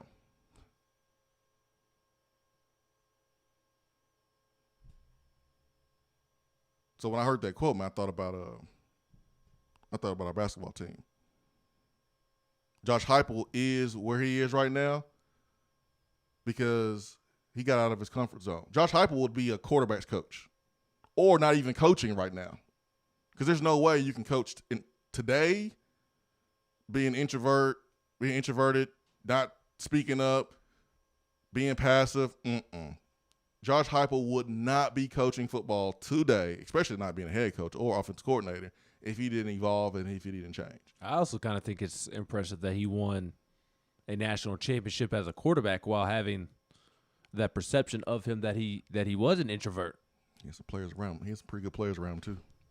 Somebody got to get him the ball. Yeah, that's right. So let's get to Daytona. My bad, Daytona. Speaking of collection plate, Daytona, I'm gonna put this $100 that you owe Justin in this collection plate, and I'll give it to Justin next time I see him, because you owe him $100, right? Yeah, Ben was just saying something about that. Honest to God, and I'm not all kidding aside, I don't even remember it. But if I owe Justin $100, y'all get with Justin and get me his info, and I'll send it to him. Daytona, you don't remember betting, putting $100? No, I remember betting. I remember betting the first week, and then it got put off. So I never heard anything the first week about anybody accepting the bet. Yeah, because you felt like Todd Simpson was going to Tennessee, and he was willing to put that up. Justin called in a couple days later, or maybe the same day, and was like, "I'm taking that bet. I'll take that bet. I'm not. That's between you and Justin. I'm pretty sure Justin. Hey, I'm pretty sure Justin is kidding, anyways. But I'm messing with you just to remind you. That's all. Well, hey, got to pay up your bets. If I owe dude $100, I owe dude $100. But there's a Swain Event processing fee, by the way. You owe me dead end, by the way. Yeah, there's a Swain Event processing fee. Hey, look, 3%. I'm gonna tell both of y'all something. I've tried to hook up with y'all both times recently. I've been in Knoxville. I ain't hearing nothing from y'all, so don't tell me I owe you nothing. You didn't let us know when you were here. You told us you were coming. Dude, I never heard from you when you were here. No, Ben. No, you stop it. Swaino was just on there preaching. No, you lying. No, I'm not lying. I didn't hear from you while you were in town. Show me the receipts. Look, I told you, give me Swain's number, give me your number, so I could hook up with y'all. You said you was, and you didn't. Now, enough about that. Look here. Swaino, I got a question for you. What you got? When you're on hold waiting to go on to the radio, like when you guys are still talking, then you said, let's go to Daytona, mm-hmm. Is there any way of increasing that volume? Because you can barely hear what you guys are saying. Like, I barely heard anything you said about what Jim Ross was talking about. I'll look into that. Yeah, that would just be helpful. And I got a favor to ask y'all. What's that? When y'all are talking about the quarterback room, mm-hmm. Please quit talking about Brian Maurer. God, I wish that boy would leave. Oh. Gosh, I wish that boy would leave. He's turning over a new leaf, Daytona. You should wish happy things on him. Hey, turn it over somewhere else. What if he turns it over here and is a baller? I just ain't about him, man. I'm telling you, I've heard too many things down here from people that know him and played against him and went to school with him. But, I totally forgot what I was calling y'all about to begin with. Oh, Ben, I will tell you this. I ain't golfed in about a year and a half. I was going today. Guess what my dilemma is? It's too hot. You don't have any balls. No. You don't have any balls. Oh, Swaino. What? I don't have any balls. You need balls to golf, don't you? Hey, Ben, you know how we tell Swaino he's an instigator? Yes. He is really good at getting himself out of a backed in corner. You know what I mean? Listen, man, you said you had a problem. You're going to play golf. You need balls to golf. That's why I said it. Well, okay. I don't know what you're talking about. Very good explanation. But my problem is, today's what, Tuesday? Sunday I tried breaking in a new pair of, loafers, loafer shoes. Mm-hmm. Yes. And Ben, I have a blister right under my ankle on my right foot. Dang. And that is going to hurt like crazy all day golfing. I didn't need to know you had a blister on your foot. We good, man. We don't need all that. That's nasty. On my darn ankle, guys, below my ankle. It's too much information. When you play golf, you turn, and it's just going to – never mind. Too much information, Daytona. Oh, you guys. It's y'all's fault because I waited so long I done forgot what I was calling about. Well, call us back when you remember. Oh, I remember. Okay, so we lost Simpson, so we lost Horn. Yeah. Where's the attention go? Tennessee threw out offer to Drew Aller, and Austin will join us here in about 30 minutes, and we'll find out how many guys that are that's on Tennessee's radar right now. Manning is what, next year? Mm-hmm. So, you know what? We just spend the whole entire we've got plenty of quarterbacks. We spend the whole entire year just pasting him. Hey man, every school in the country is gonna want him, and Tennessee certainly has a tie, and it's enough time for Tennessee to make a case for him, unlike Horn and Simpson. All right, let's go back to the phone. Let's get to Turkey Man. Turkey Man, good morning. Good morning, individuals. Good morning. Hey, buddy. Hey, I've jotted that down, what you said there a while ago. What's that? What I say? What you said, you had a Holy Ghost moment. Oh, yeah, man. You got to change to be what you be. Yeah, I mean, that's what Heupel did. You got to change to be what you be. That's what Heupel did. I usually, when things like that come about, I'll jot it down, so I wrote it down, so I may use that one day if you don't care. I don't care. All right. Oh, you know, a short pencil's better than long memories. You know that. That's right. That's right. A dull pencil's better than a sharp mind. Yeah. Yeah. Mm-hmm. Hey, what's the deal going on? I just caught the tail end of it. What's the two great? Ask Austin about this. Two great recruiting guys are going at it hard. Andy and Ray. Did you see that? What happened? I don't pay attention to Ray or Andy. Ah, man. So I don't know. I hadn't watched in a while. I flipped on my timeline, and both of them going at it. I thought, what in the world happened? Yeah, I don't pay attention. Anyhow, Austin probably knows. He knows. He's in that link. Andy. I can guarantee you Austin don't know. I bet he does. Ask him. I bet he does. I bet he. I know somebody that does know. There. I know someone that you can ask. Who's that? You can ask D.R. Vol. D.R. Vol knows. D.R. Vol. Okay. 100% he knows. You can also ask D's. Yeah, D's know too. Who? Ooh. Got him. Who? You ever heard of D's? I don't know that. Know what? What you said? What'd I say? I don't know. D's? D's. Who's D's? Got him. Got him. Anyhow, it's entertaining. Anyhow, what you gonna ask Austin here in a little bit? All right, we'll ask him. We'll ask the Turkey Man. No, what are you going to ask get him? Out of here. All right, see you. Yeah, bye. Why you ain't finish him off, Ben? You scared? We're on. Finally, man. He finally got somebody. Turkey Man wanted to know what you're going to ask Austin. Hey, man. When he said these, I'm rattled. I need a break. You sure? Yeah. Got him.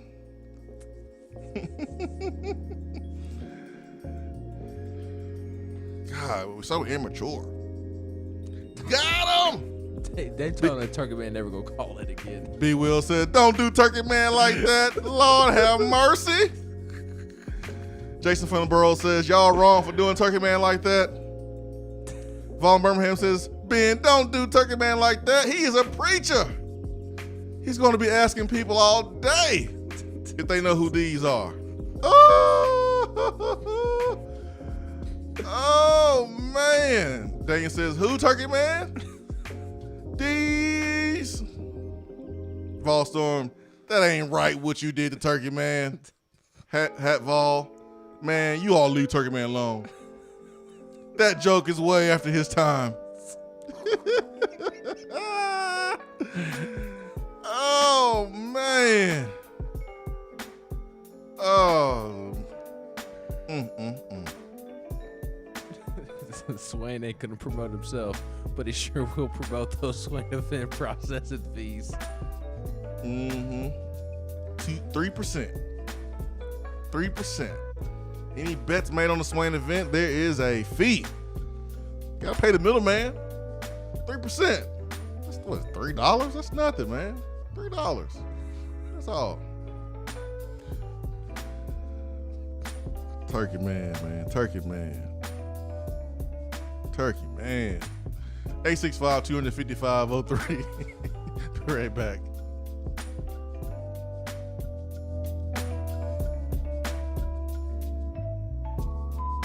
At work, can't call in? Don't feel bad. You can talk to the guys on the text box. It's part of the free Swain Event app. Guys, prioritizing your health now is more important than ever, not only to build your immune system, but to address any chronic health issues you may have. I recommend Low T Center. They exclusively specialize in men's wellness and follow strict medical guidelines for your health and safety. They are one of the leading men's medical providers in the country. Low T Center has reinvented the doctor's visit, making it quick and easy to get all of your levels checked, not just your testosterone. It starts with an annual wellness exam, where they do a comprehensive health assessment so you know all the numbers to your health. If you've been feeling tired, grumpy, have noticed a weight gain, or loss of muscle mass, these can all be signs of low testosterone level, low thyroid, or even sleep apnea. Low T Center can determine the cause and help. And now they offer monitored self-inject at-home testosterone treatment, including a take-home blood pressure monitoring cuff. At Low T Center, most insurance is accepted. Book your annual wellness exam or annual physical today. Go to lowtcenter.com. Low T Center, reinventing men's healthcare. Voted Best Barbecue in City View Magazine and a top 100 barbecue restaurant in the country, Dead End is a no-brainer when you are craving the smoky flavor of quality Q. Dead End makes it easy to enjoy their fantastic menu with online ordering and local delivery with Valet Gourmet. That's right, you can have Dead End brought to you. Can't think of the spread for your next event? Get Dead End to cater it. Check them out online, deadendbbq.com. Dead End Barbecue. The search is over. More and more Tennessee businesses are switching to Iris Networks for reliable, local, high-quality, high-speed business fiber internet. Iris provides direct internet access from 10 megs to 10 gigs with no payments for 90 days. Iris also offers next-generation business phones with work-from-anywhere capability from the mobile or laptop app. With local sales, support, and service, Iris is a partner in the community. Learn more at irisnetworkusa.com or call 865-448-IRIS. Iris Networks, a Tennessee business connecting Tennessee businesses. I just wanted to come by and congratulate you on the great work you've been doing. I like your style. You remind me of a young me. Failure is not an option. That boy is good. Homes, remind yourself, nobody built like you. You design yourself. Attaboy. Attaboy is brought to you by Made in Tennessee Business Fiber Internet from Iris Networks. Find business solutions for you at irisnetworksusa.com.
All right, it's time for Attaboy here in the Swain Event, where we highlight positivity and good stories, good deeds.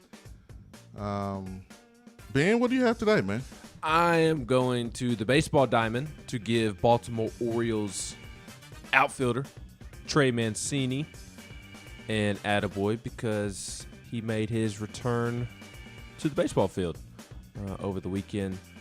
He received a standing ovation and applause from both dugouts Sunday during his first live at-bat after missing all of last season while recovering from stage 3 colon cancer. Outfielder first baseman came up in the first inning against the Pirates. He drew a nice round of applause as he approached the batter's box and waved to the crowd. The cheers kept growing.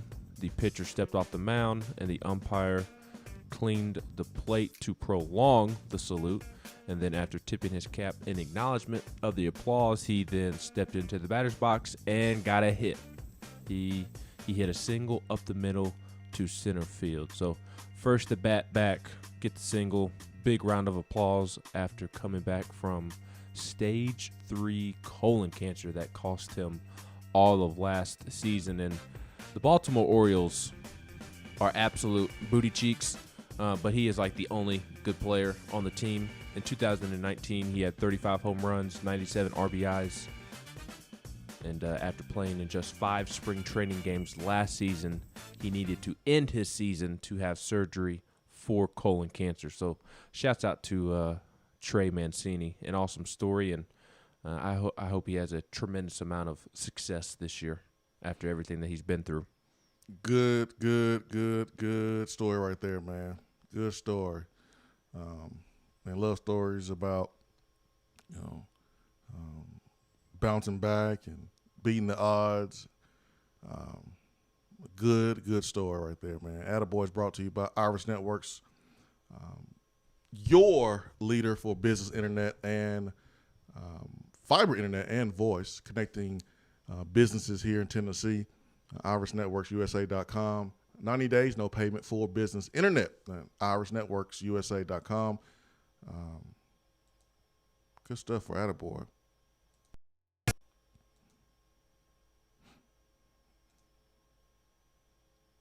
Folks are laughing. I got a DM from my man Antoine. What are y'all, 12 years old? Yes, we are. I will never grow up. Hey, man, listen, some of y'all out here having midlife crisis, buying motorcycles, trying to drive on a Dragon so you can feel young again. Let us have our middle school joke, okay? So we can feel young again.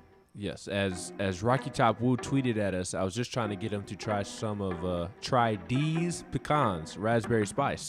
See? That's what we were trying to do. That's what we were trying to do. I sent Turkey Man a video explaining what just happened. Turkey Man responded and says, oh, well, that's not as bad as not knowing the meaning of goat.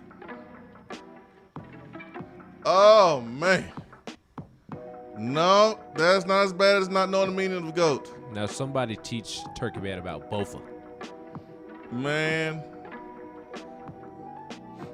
I'll let you do that, man. I'll let you teach him. Hour 3 is coming up. Stay with us. Swain Event, fueled by Dead End Barbecue.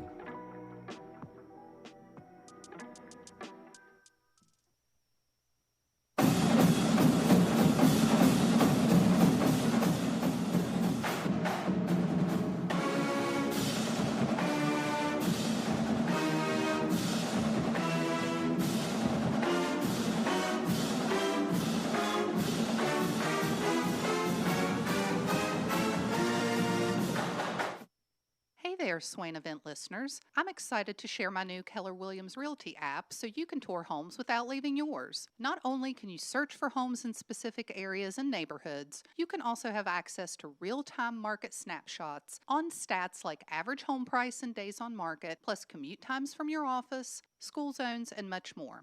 Download my app today and get the most accurate information on buying, selling, and investing in real estate in your area. Just search for the Keller Williams Realty app and click on More in the lower right-hand corner. Type in Jennifer Morris in the Your Agent search bar, then save and you're set. And as always, feel free to reach out at 865-257-7897 or email me at jennifermorris865@gmail.com. More and more Tennessee businesses are switching to Iris Networks for reliable, local, high-quality, high-speed business fiber internet. Iris provides direct internet access from 10 megs to 10 gigs with no payments for 90 days. Iris also offers next-generation business phones with work-from-anywhere capability from the mobile or laptop app. With local sales, support, and service, Iris is a partner in the community. Learn more at irisnetworkusa.com or call 865-448-IRIS. Iris Networks, a Tennessee business connecting Tennessee businesses. Is that as low as you can go? Okay, thank you. Hello, is that as low as you can go? Okay, thank you. What are you doing? Calling around to get the best rate on a car loan. Why? Everyone knows Alcoa 10 is the best choice to purchase a vehicle or refinance your current loan. And with low interest rates and 90 days to your first payment, it's a no-brainer. You can even apply online and sign all the documents from the convenience of your home. Yeah, I don't know what I was thinking. Alcoa 10 Credit Union. It's so easy. Go to atfcu.com for details. Rates are dependent on credit score and equal housing lender. Hour 3 of the Swain Event is brought to you by the Low T Center and lowtcenter.com. Do you know your numbers? Feel like you again. Let us help.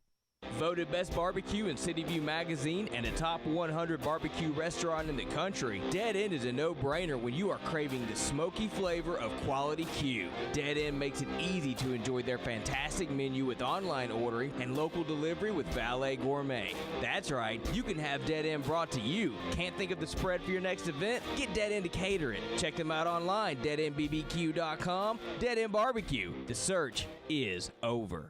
Hour 3 of the Swain Event is brought to you by the Low T Center and lowtcenter.com. Do you know your numbers? Feel like you again. Let us help.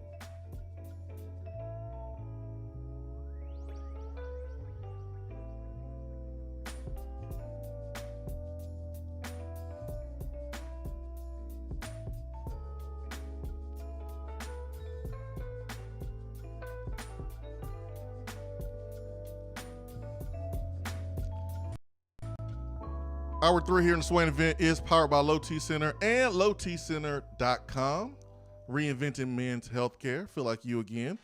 Ben McKee, Jason Swain here. Download the free Swain Event app for Android, Apple devices. Also subscribe to the YouTube channel, Swain Event, or follow the Facebook page there on Swain Event there on Facebook as well. Our telephone number is 865-250-503. Austin Price will join us here in about 10 minutes. But first, let's get to the real caller, Vol Storm. I'm glad your phone service is working today. It was you. It was you, man. Swain and I tested it right after. Was it because I tested my phone with somebody else? It worked fine. We tested it. It worked fine. We tested I it kept too. calling back and it wasn't working. We tested it. We tested it too. Your test is wrong. My test is right. Bobby Boucher style. No, Colonel Sanders, you're wrong. Man, we tested it too, man. And maybe it's just one of those Mondays, but we good now, man. Yeah. We're good. Oh, we're yeah. good. It was Fall Storm driving No, to a we're dead not spot. good. How could you do that to poor Turkey Man? What are you talking about, man? What do you mean, what am I talking about? See, I look at it as we were helping him. That way, somebody like Big Orange Mac, Nealon Mafia, DR Volstorm can't do it to him on Twitter. Now he will be self-aware. So really, we prepared him. We developed him for Twitter. Yeah, but you didn't come out. You didn't come out and finish it. That's my point. Volstorm, do you remember Mortal Kombat? You remember playing that game? Oh yeah. Back in the day, you beat the person and it says, "Finish him," right? Finish him. That's it, right? And yep. God, is that you? No. No, it's just me. So at this moment, you can put in the signature move and you can do a finishing move, right? Yeah. And the guy's like wobbling and leaning over, while he's waiting to be finished. Okay. We didn't finish Turkey Man. We left him wobbling. We had mercy. We could have finished him. We could have said the whole entire thing, but we showed mercy. we should get credit for that. Volstar. Yeah, he looked more like, when you can't put the code in time and they just wobble and then they fall over. Yeah.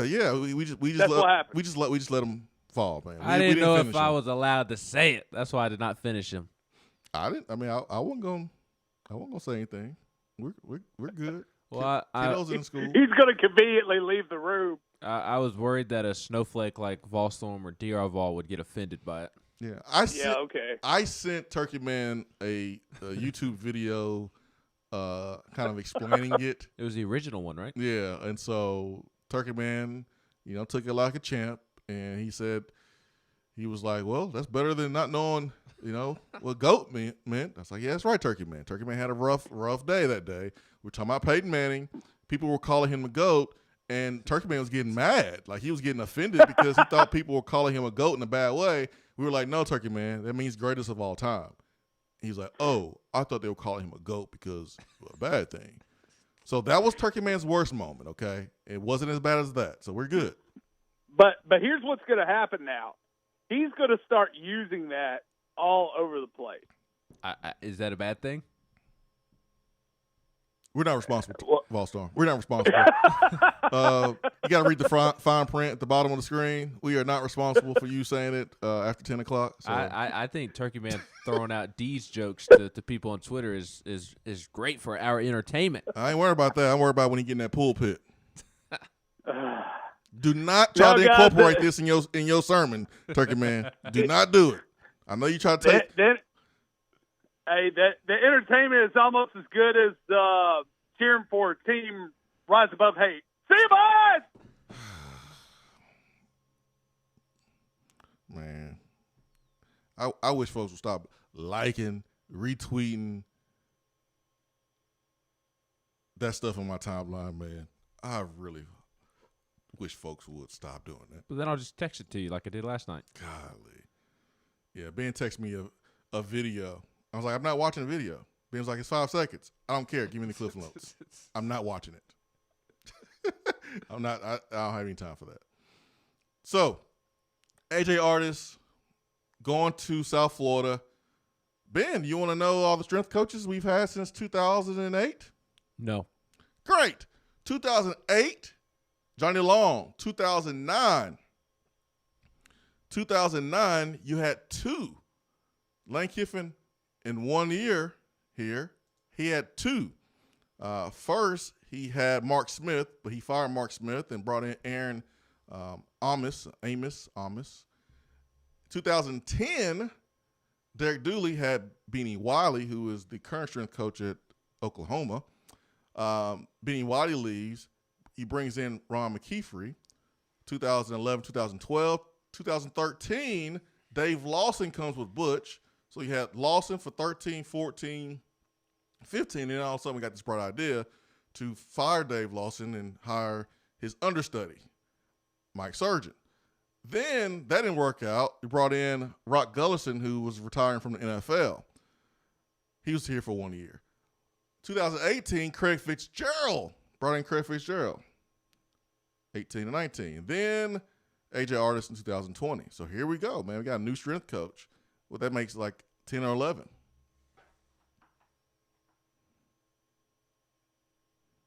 Now, this strength coach move makes sense. There's a different coach. Whenever there's a different coach, you kind of expect that. But the strength coach changes while there was one coach happen under each coach we've had since Coach Former. Lane had 2.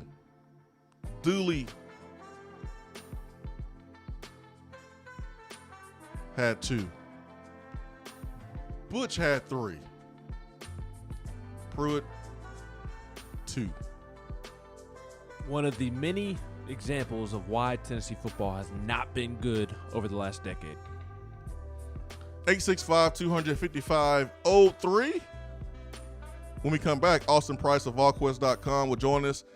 It's time to talk 2022 quarterbacks and recruiting class. So don't go anywhere. We'll be right back. Swain Event, fueled by Dead End Barbecue.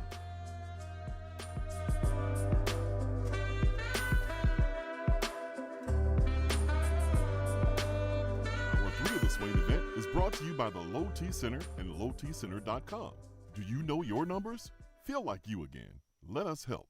Guys, prioritizing your health now is more important than ever, not only to build your immune system, but to address any chronic health issues you may have. I recommend Low T Center. They exclusively specialize in men's wellness and follow strict medical guidelines for your health and safety. They are one of the leading men's medical providers in the country. Low T Center has reinvented the doctor's visit, making it quick and easy to get all of your levels checked, not just your testosterone.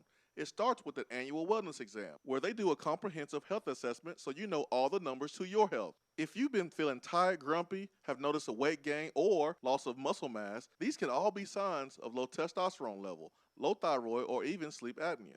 Low T Center can determine the cause and help. And now they offer monitored self-inject at-home testosterone treatment, including a take-home blood pressure monitoring cuff. At Low T Center, most insurance is accepted. Book your annual wellness exam or annual physical today. Go to lowtcenter.com. Low T Center, reinventing men's healthcare.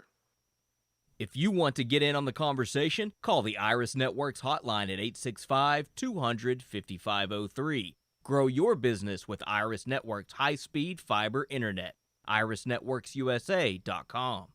Out-of-town law firms have been swarming into East Tennessee lately. Firms from Memphis, Chattanooga, and Birmingham have stormed into the area. Wouldn't you rather do business with a local law firm? You know, a true neighbor. Marcos Garza and the pros at the Garza Law Firm are just that. They are our neighbors and friends that support local causes year-round. The Garza Law Firm works to serve you professionally on criminal matters, injuries and accident matters, and Social Security and disability filings. The Garza Law Firm is here for you at garzalaw.com. The Garza Law Firm. Let us help. It's a new season, which means it's time to rep your team in new ways with gear from Game Time Sidekicks. Rep the Vols with every sip with a new tie-dye tumbler or bottle. They also have a new NFL Players Association product line, so you can support your favorite VFL on Sundays. Want to put your own flair on a tumbler? Game Time Sidekicks has you covered with options to add your own text or even a monogram on the back of your favorite team tumbler. To check out everything that Game Time Sidekicks has to offer, go to GameTimeSidekicks.com.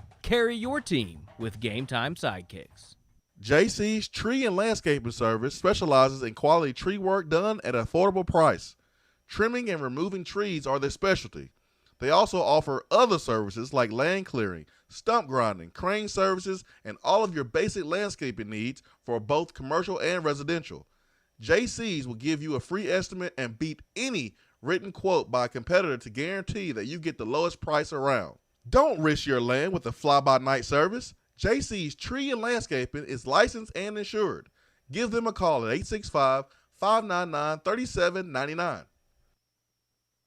You're listening to the Swain Event. And you know this, man.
SwainEvents.com, fueled by Dead End Barbecue. Hour 3 is powered by Low T Center and lowtcenter.com. Ben McKee, Jason Swain, flowing and going on a Tuesday. About a quarter past the hour. The 2nd of March. I guess it technically is March Madness.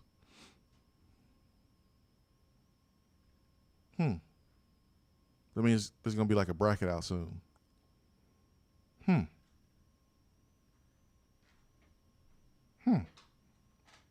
you ready to fill out a bracket this year? Absolutely. Not excited to predict how far Tennessee is going to go. It's all about the matchup. But those Lady Vols, though. You ready to do that? You ready to do that women's basketball bracket? Final Four. I believe Joe Lenardi put out a new bracket this morning. Where's Tennessee?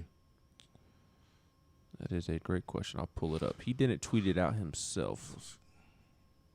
Bubble Watch 2021. I don't want to be the 5th seed. I'll tell you that. I don't think you have to worry about being a 5th seed. I think Tennessee's going to be much lower than that. 8, 7. I think Tennessee's going to be a 7 or an 8.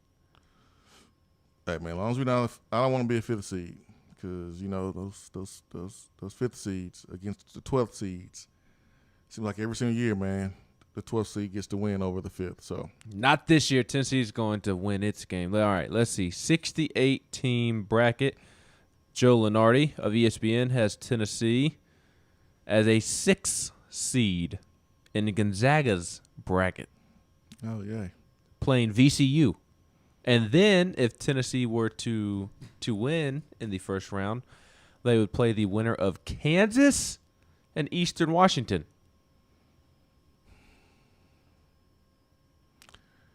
We'll see. Man, he's always spot on, man.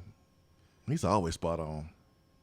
So we'll see how close he will, how close he is because, you still got the SEC tournament. Yeah, this will change. There's still change. 2 weeks left. Yeah, it's going to change. This will definitely change. This tournament is going to feel so weird because Tennessee is capable of beating VCU and then beating Kansas, going to the Sweet 16. But then they're also capable of losing to VCU in the first round. Yeah, you're right. I mean, every team in this Region 1, outside of Gonzaga, Tennessee can beat. Missouri, Rutgers, Purdue, Western Kentucky, Texas, UCSB, Eastern Washington, Virginia Tech, UConn. I would take Iowa. So everybody but Iowa and Gonzaga. Yeah, ain't beat no Iowa. You're right about that. Everybody but Gonzaga and Iowa, Tennessee has a chance to beat. Yeah. Luka Garza against John Fulkerson. Mama, I just witnessed a crime. Help! Help! Police! Police! Help!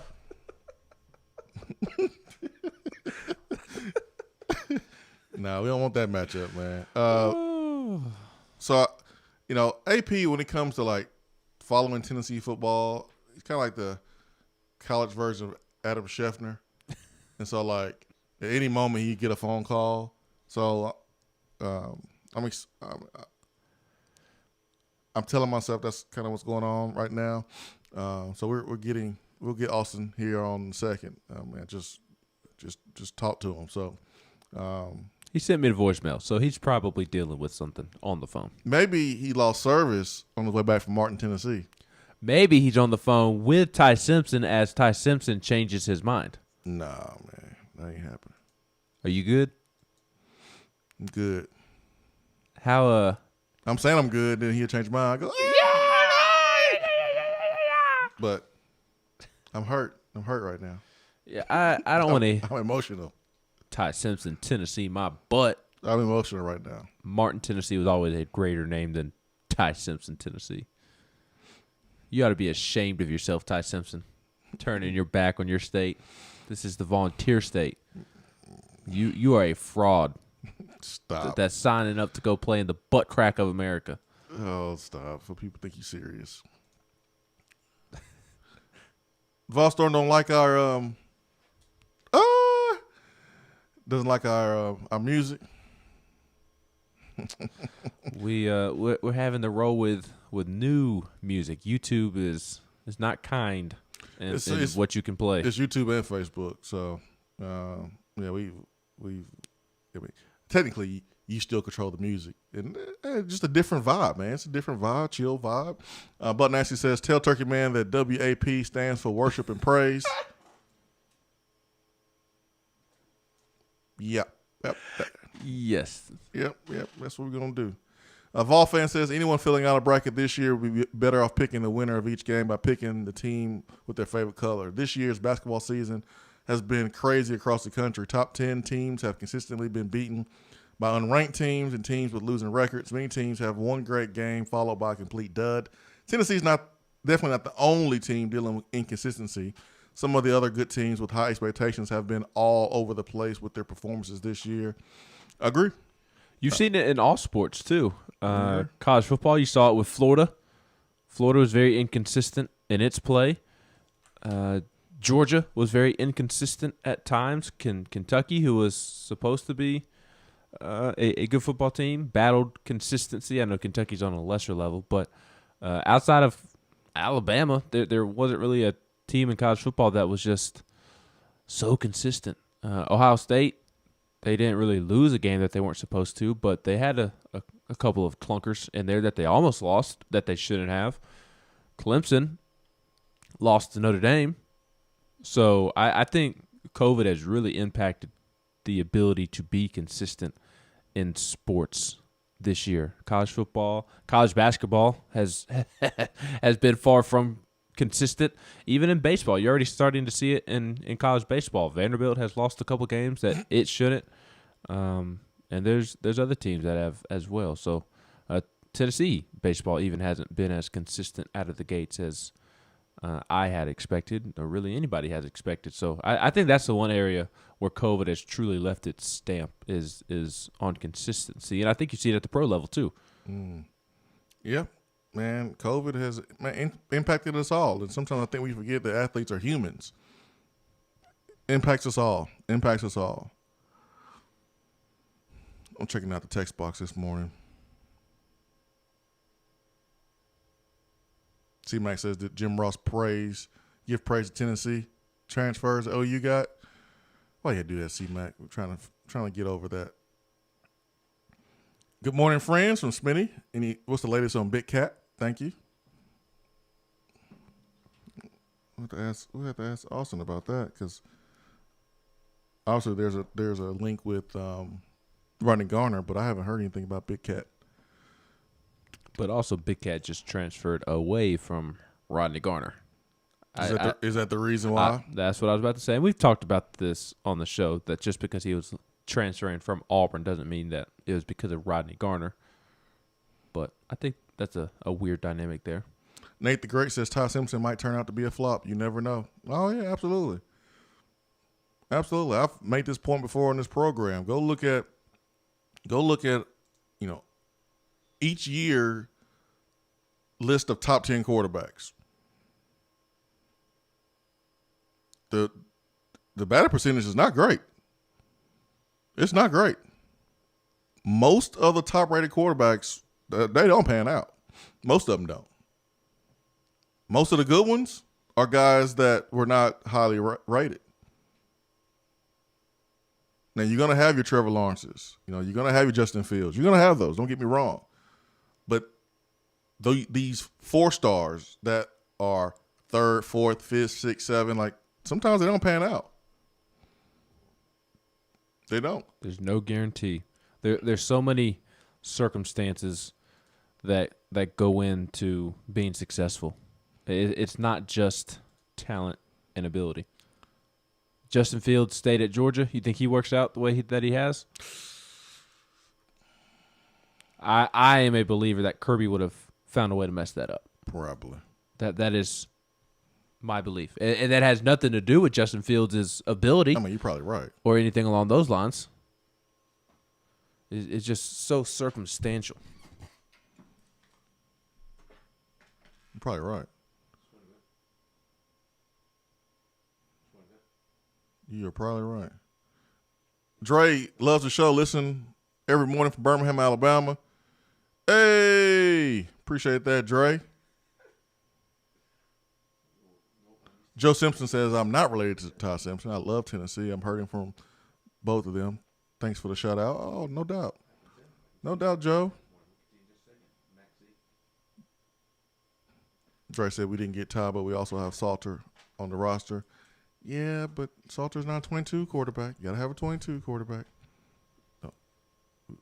We went over that. Don't matter who you got on the roster. You always got to recruit the best. Always got to recruit to replace. You just never know what might happen. Who we got there in the line? Oh, man, we got C-Mac up in here. C-Mac, good morning, sir. Good morning. Good morning, sir. How are y'all doing this morning? Man, you sound alert. Thank you. You sound awake. I couldn't tell that it was him, and he gave me crap for it, and I told him it was because he sounds chipper this morning. Man, what time you go to bed last night? 9:30? Man, what time was it? Almost like 10:30 last night, my time. You getting old. I'm going to call y'all tomorrow, explain why I'm like this, but that's for tomorrow. Today, I have a theory. Yeah, keep it to yourself till tomorrow. Today, though, real quick before y'all hop on with Austin. She nice. Swain, she got good right before this commitment, you kind of gave us a little insight on how Clemson kind of goes about its recruiting cycles, how they like their commits to stay committed, 100%. Yeah. And I remember you saying that if he committed to Clemson, and he still wanted to possibly hear from Heupel in Tennessee, he's going to have to do some sneaking around. Mm-hmm. Are we 100% closing the door on that, possibly happening? I mean, it's still a long ways away before he puts his name on a dotted line. I think, or is it like just 100% done deal? I think Tennessee's moving on. Okay. Mm-hmm. Yeah, okay. I think Tennessee's moving on, man. They don't got time. They don't got time to be messing around with Todd Simpson. Because you just lost Sam Horn because the previous coaching staff, all they would talk to was Todd Simpson. They didn't talk to anybody else. They didn't, see anybody else. And that cost Tennessee Sam Horn. And so Todd Simpson picked Alabama. I mean, how many signs do you need that he don't want to come here?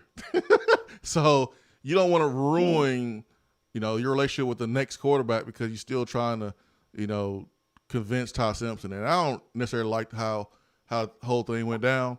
I thought the Simpson camp could have handled it a whole lot better. And so for that, nah, man, I'm moving on. That's personally just me. We are experiencing in today's world that there's several different types of people. You got your Ray UGAs of the world, and you got your Andys. What about the other? Where does Ty Simpson fall into that? What about the other people? Scale. What do you mean the other people? There's only two types of people in this world. No. Either you're a Ray UGA or you're an Andy. No. You lost your mind this morning. No, I don't believe that one. Come on. You gotta either make the world, everything in the world seem funny, or you're gonna take everything super serious. Too serious. Does Ray UGA make everything in the world funny? I think his perspective is satire. I don't think it's real. Well, he's fake. It's nowhere it's real. No way. No way. No but way. Since we're here, and since this young man probably listening, maybe not. Andy, man, keep doing your thing. Keep doing what you do, man. There's not enough positivity in this world. Just don't embarrass me. And when I say me, I mean, us. Who's us? Who is us? Tennessee fans. We family, man. It's all inclusive. I got to take those lumps as a Tennessee fan. We all got to take them. New phone. Who this? Oh, you funny, Swain. Come on, man. It wasn't that long ago. Andy was, that hour one caller. He blown up since then. For bad reasons. I think with good intentions, though. As crazy as that sounds, I don't disagree with that part. As much as I subtweeted, it's just once again, I think it just took some time for someone to finally say, "Hey, man, just don't embarrass yourself. Keep the same energy, just don't embarrass yourself." Last thing for me, boy, it's okay, man. Let it out. She'll call you back. Who that is? Who are we talking about? Oh no, it ain't like that, Jodeci. It ain't like that, Jodeci. Oh, okay, go ahead. Yeah. There's been a question on my mind for a very long time. This past year, I've been in a reflective kind of way these past few days, or past few months. And remember, end of last spring, we were tired of sitting at home, and we were unsure if we were going to do this whole football thing.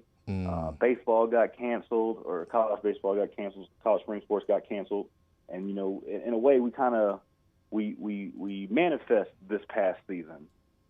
Swain, if we would have took a seat, if athletics would have took a seat, how long, or do you feel like we still would have went down this road with the former coach and how things went down? Now, mind you, I know y'all said things done in the dark eventually going to come to light, but say we don't force the play this year.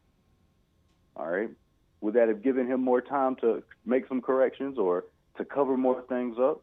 Or would we still, as soon as we resume football activities, maybe some things would have came out of the woodwork? So there wasn't a football season this year. Yeah, things would have been different, but things would have been different short term, I think. But I think at some point, the long term game would have been the same, right? I think so, man. Just because you were sloppy, you were sloppy in recruiting, and the same problem that Pruitt had the first year, he had in the third year. He ain't learned no lesson. He ain't learned a lesson. You still trying to call plays, and you ain't the offensive coordinator. Y'all, that interception that Jared Garantano threw against Auburn, that wasn't Jim Chaney's call. That play is a midfield play. You have red zone plays that are designed for the red zone. Go back and look at the interception that Jared Garantano threw, that pick six. I don't want to. It was a RPO. It was on a one guy out. Do we look at the person who called the play, or the person who put the personnel in position? Dude, Pruitt strong arm Chaney and made Chaney call that play. Okay. Yeah, I'm telling you, that's what happened. I'm telling you, that is what happened. Now, Jared threw it, but that's what Pruitt was doing in year 3. Did the same thing to Tyson Helton in year 1. You ain't learned a lesson. So eventually it was gonna fall apart. It would have been next year, not right now. You just win. You just win. Man, you said a name that I ain't think about since he left. Who's that? And that should have been our warning sign. There was when you look back at it, I know hindsight always 20/20, but that should have been our warning sign when that Helton dude left. I mean, you don't know. I mean, It takes time sometimes to know, like, all right, who's the problem? No, it took time to realize, like, okay, who's the problem between, what happened with Dave Clawson?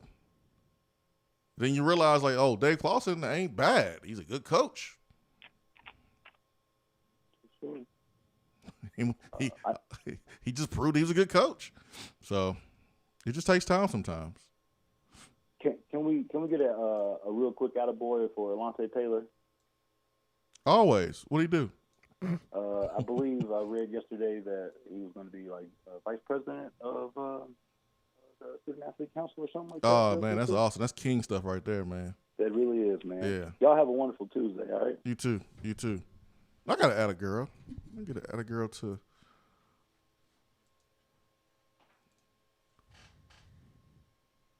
loyal listener Robbie, man. Her daughter. His daughter, Bailey. Man, he sent me, she's in martial arts. And they had the board breaking ceremony. He shot me a video. She tried for a solid minute to break this board. Couldn't do it. And she didn't give up. Bailey kept trying, and broke that board. Boom. And I just want to give her an attaboy. I was telling Robbie, I was like, I know I couldn't do it. Break a board. I know I tried to do it. I saw it on TV. Man, I'm about to do it too. I'm about to do it. I'm about to break a board too. Hi-ya! Ooh, that hurt. Ouch. That hurts. So, atta girl to Bailey. Breaking that board. Ben, can you do that? Yeah. You can't break no board. No, but I'll give you a 2-piece and a biscuit. You ain't John Claude Van Damme out here. You're right. I'm Ben McKee. Oh, you don't have a shot. Swain Event, fueled by Dead End Barbecue.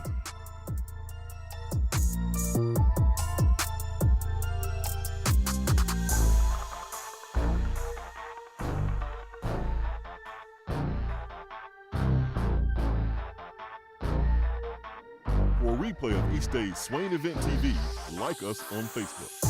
Good morning, Swain Event family. As you already know, I'm your go-to realtor when you are considering buying, selling, or investing in East Tennessee real estate. But did you know I can help all of you listeners in other parts of the country? No matter where you're listening from, there's a good chance I have several Keller Williams real estate partners in your area. I've developed relationships with realtors I know I can trust to help you with your needs. So give me a call, Jennifer Morris, Keller Williams Realty, 865-257-7897, or email me at jennifermorris865@gmail.com. More and more Tennessee businesses are switching to Iris Networks for reliable, local, high-quality, high-speed business fiber internet. Iris provides direct internet access from 10 megs to 10 gigs with no payments for 90 days. Iris also offers next-generation business phones with work from anywhere capability from the mobile or laptop app. With local sales, support, and service, Iris is a partner in the community. Learn more at irisnetworkusa.com or call 865-448-IRIS. Iris Networks, a Tennessee business connecting Tennessee businesses. Home service problems occur, even at the most inconvenient times, like during a health crisis. And Hiller is always here to help you 24/7. As people are social distancing and staying at home on workdays, it's an easier time to take care of home maintenance items that you feel are necessary. And we've put new safety precautions in place, like wearing gloves, avoiding physical contact, new sanitation protocols, and limiting time in your home. We're here for you. Call the Happy Face Truck today. Out-of-town law firms have been swarming into East Tennessee lately. Firms from Memphis, Chattanooga, and Birmingham have stormed into the area. Wouldn't you rather do business with a local law firm? You know, a true neighbor. Marcos Garza and the pros at the Garza Law Firm are just that. They are our neighbors and friends that support local causes year-round. The Garza Law Firm works to serve you professionally on criminal matters, injuries and accident matters, and Social Security and disability filings. The Garza Law Firm is here for you at garzalaw.com. The Garza Law Firm. Let us help. You're listening to the Swain Event. And you know this, man.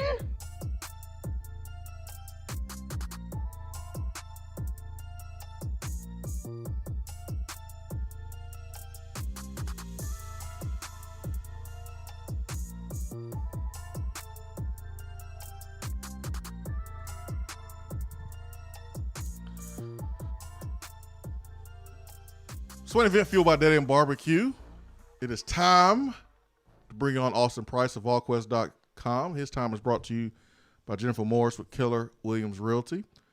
Her telephone number is 865-257-7897.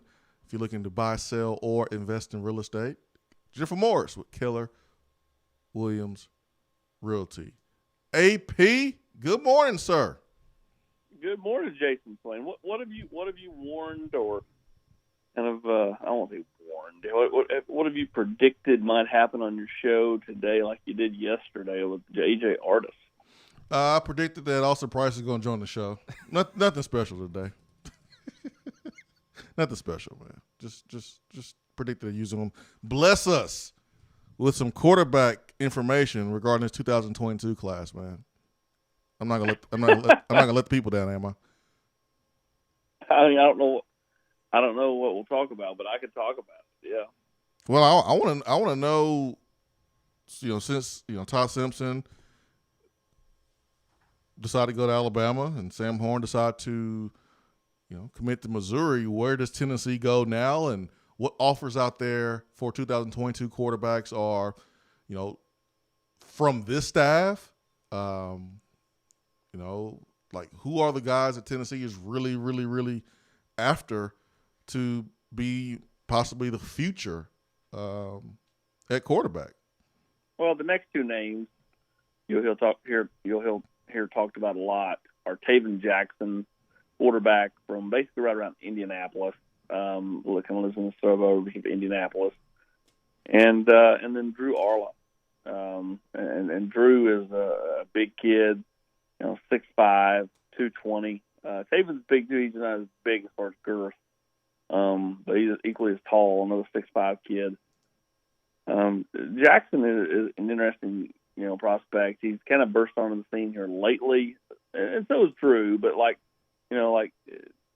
think that for Taven, he's not really been anywhere.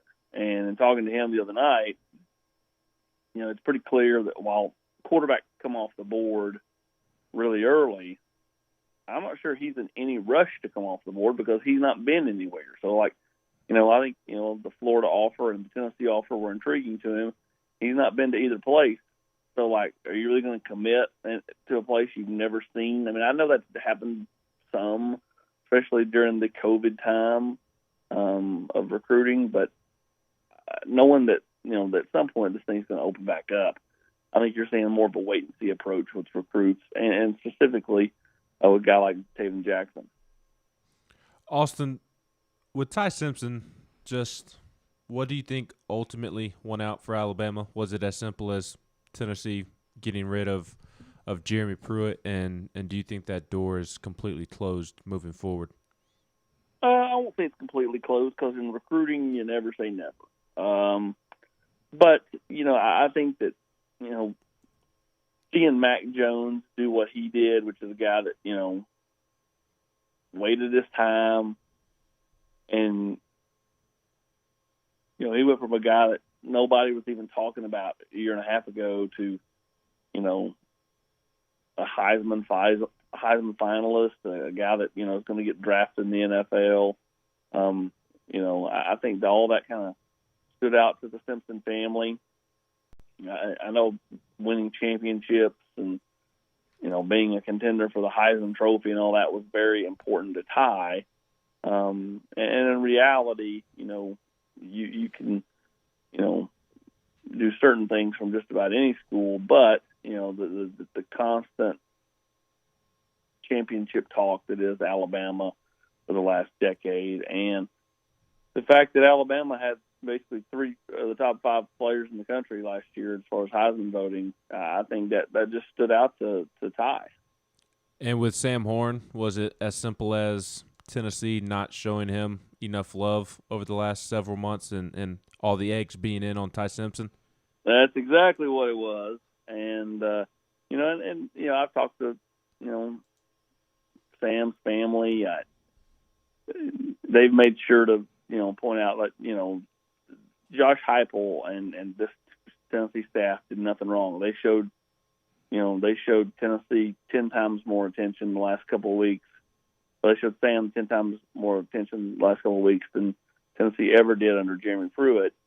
Pruitt and company, they felt like they were going to get Ty, and they went all in on him, put every egg in the basket, and basically Sam moved on. I mean, Sam was going to commit to Tennessee late last summer, and then realized he wasn't a take, and that the former staff really wasn't high on him, and so he moved on, mentally moved on. And I know some fans are going to say, I don't understand. If you're a Tennessee fan, you grew up a Tennessee fan, you have a chance to come here, why would you go to Columbia, Missouri? Well, when you're 17, you don't think in those ways all the time. Mm-mm. And, he built a really strong relationship with Eli Drinkwitz. Eli did a really good job with Sam.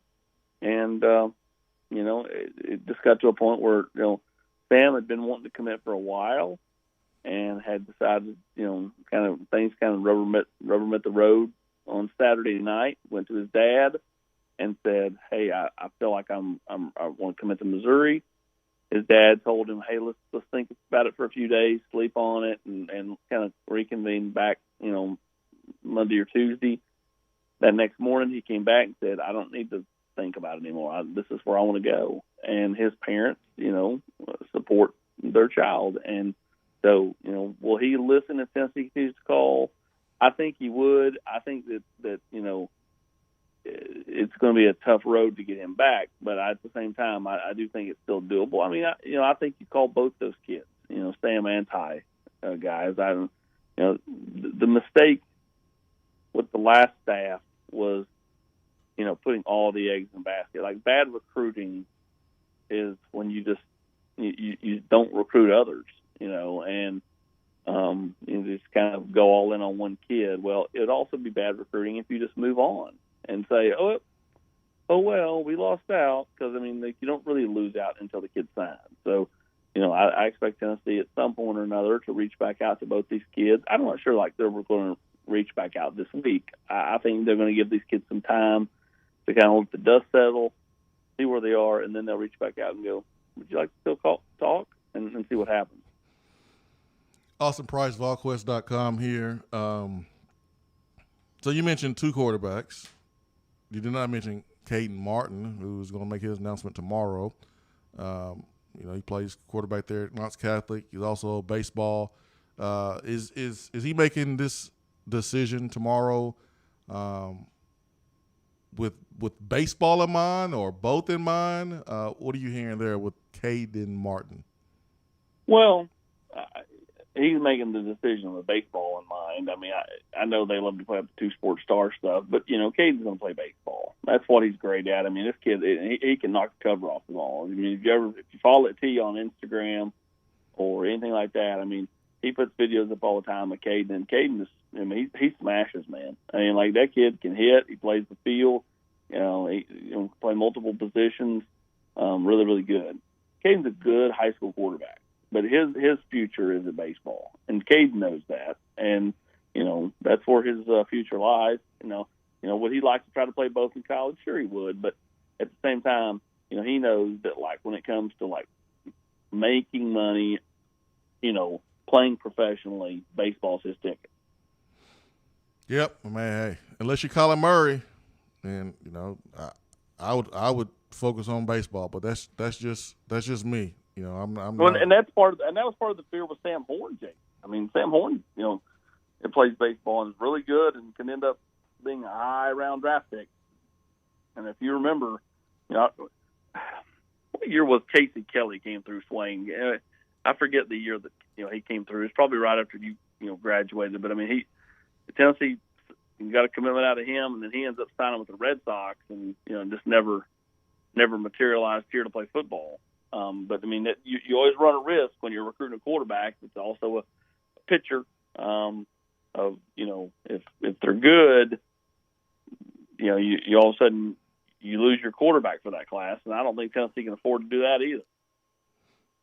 Austin, the only other two names that I wanted to ask you about in regards to the quarterback position is Tevin Carter and Braden Davis, and that's simply because they have ties to Tennessee. So we have been asked about those two this morning. Tevin Carter from Memphis, Braden Davis, the son of Antone. Have you heard any buzz there? Well, I think Braden Davis is down the list a little bit. Tevin Carter even further down the list. I don't see them. I think that Tennessee would have to miss on several guys for that to be a real thing. For those kids. So as of right now, I think it's a long shot to see them here. And fans also, Tevin's got some stars behind his name. I'm not sure.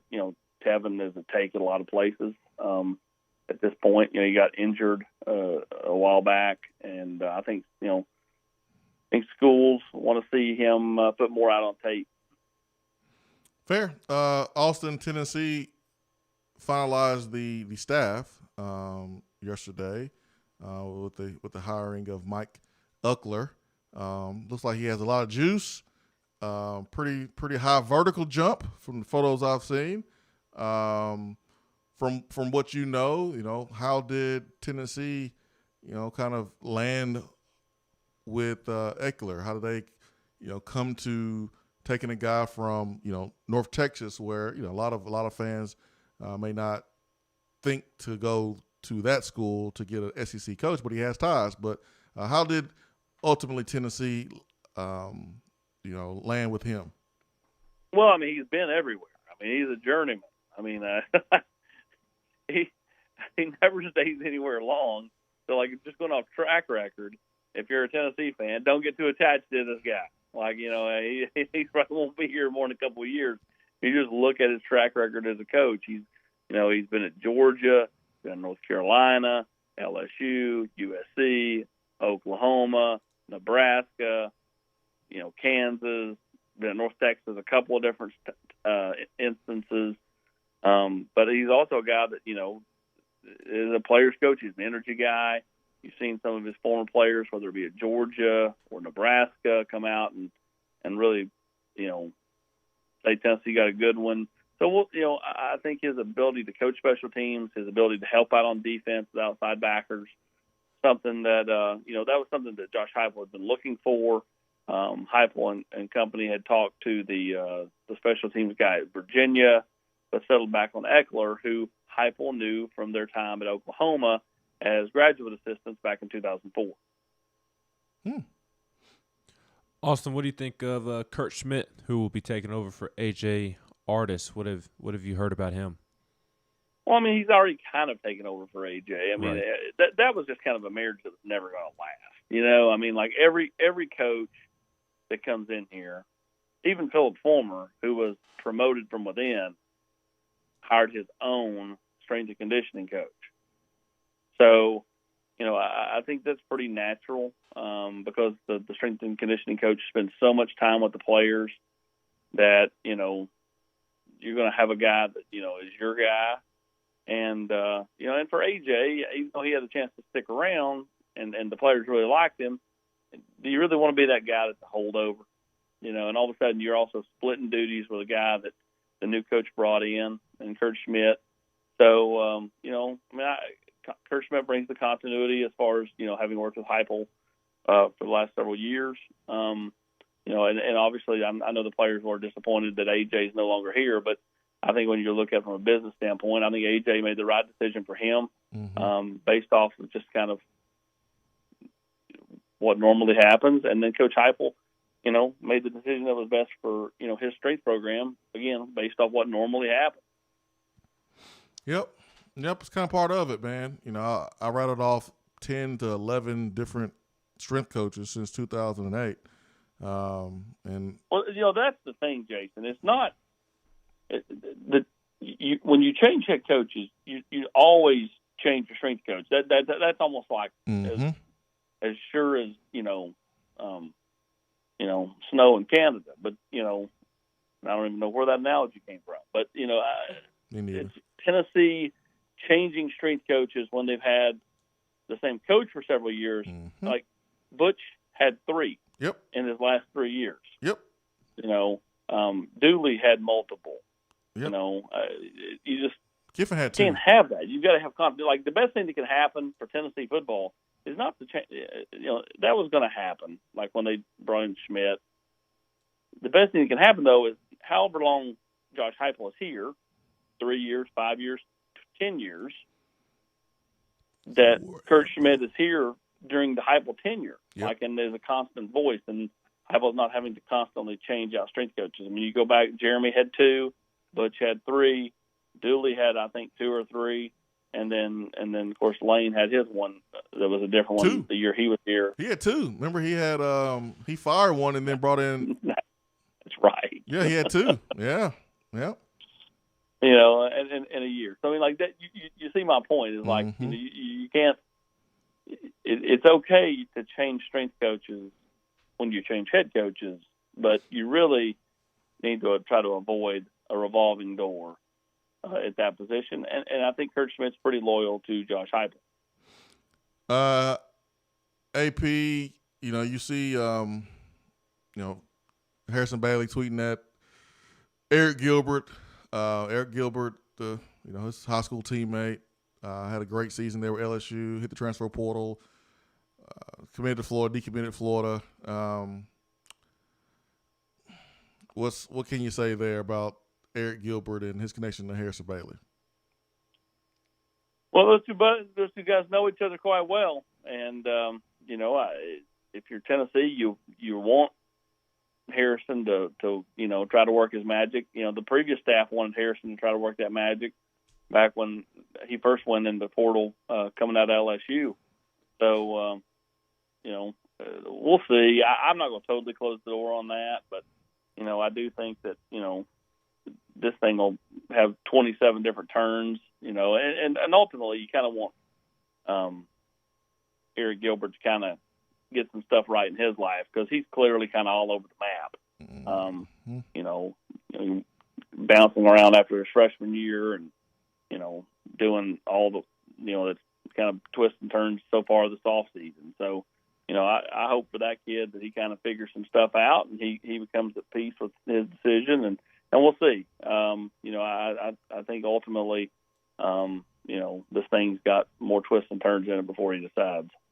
Austin, now that Heupel has concluded putting his staff together, how would you summarize, put a bow on the job that he has done putting the staff together? I think he's done a nice job. There's experience. There's SE experience. There's continuity on the offensive side of the ball.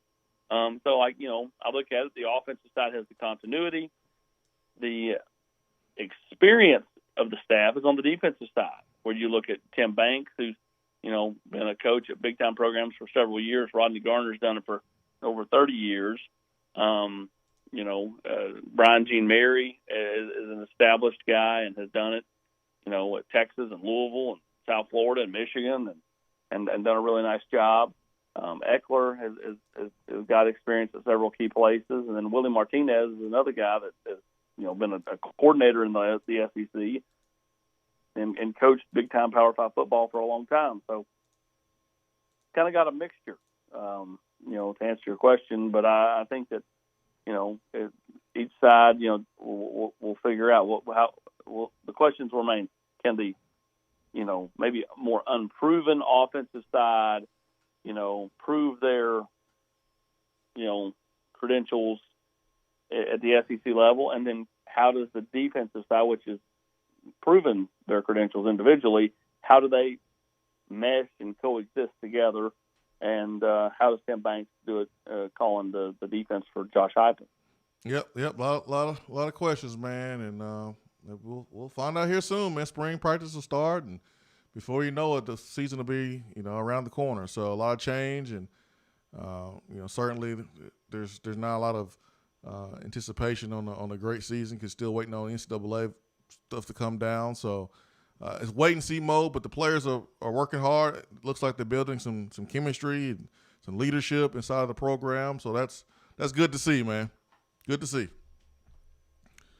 Austin, tell us what's going on at VolQuest. What's coming down the pike as we let you go? Well, we'll have continued coverage. We've got recruiting coverage. We'll have, we'll try to continue to get hold of more and more quarterbacks that Tennessee is going in on. I can hear from Taven Jackson at VolQuest, trying to get a hold of Drew Arla, and then, also continuing our coverage from the 7-on-7 camp in Gatlinburg. As I talked to a couple of 2023s that I think were really impressive up there at Gatlinburg in the 7-on-7, and we'll just continue to get you ready to close out the Tennessee basketball season, which looks like it will close out sooner rather than later with the way that group is currently playing. Yeah, you right about that. Austin. Hey, man, thanks for your time, my friend. Thank you, guys. See you. Austin Price, VolQuest.com. This time's brought to you by Jennifer Morris, Keller Williams Realty, 865-257-7897 is her telephone number if you're looking to buy, sell, or invest in real estate. That's Jennifer Morris, Keller Williams Realty. Big thanks to Austin Price for joining the program. That is our time for today. If you missed any part of the show, go back and check out the podcast there. The Swain Event app, SwainEvent.com. SoundCloud, or wherever you stream or get your podcast, they'll be there. They'll be there here momentarily. Also, don't forget, please subscribe to the Swain Event YouTube channel. And I hope you have a great day. For Ben McKee, I'm Jason Swain. Swain Events fueled by Dead End Barbecue. Peace and love. We are out.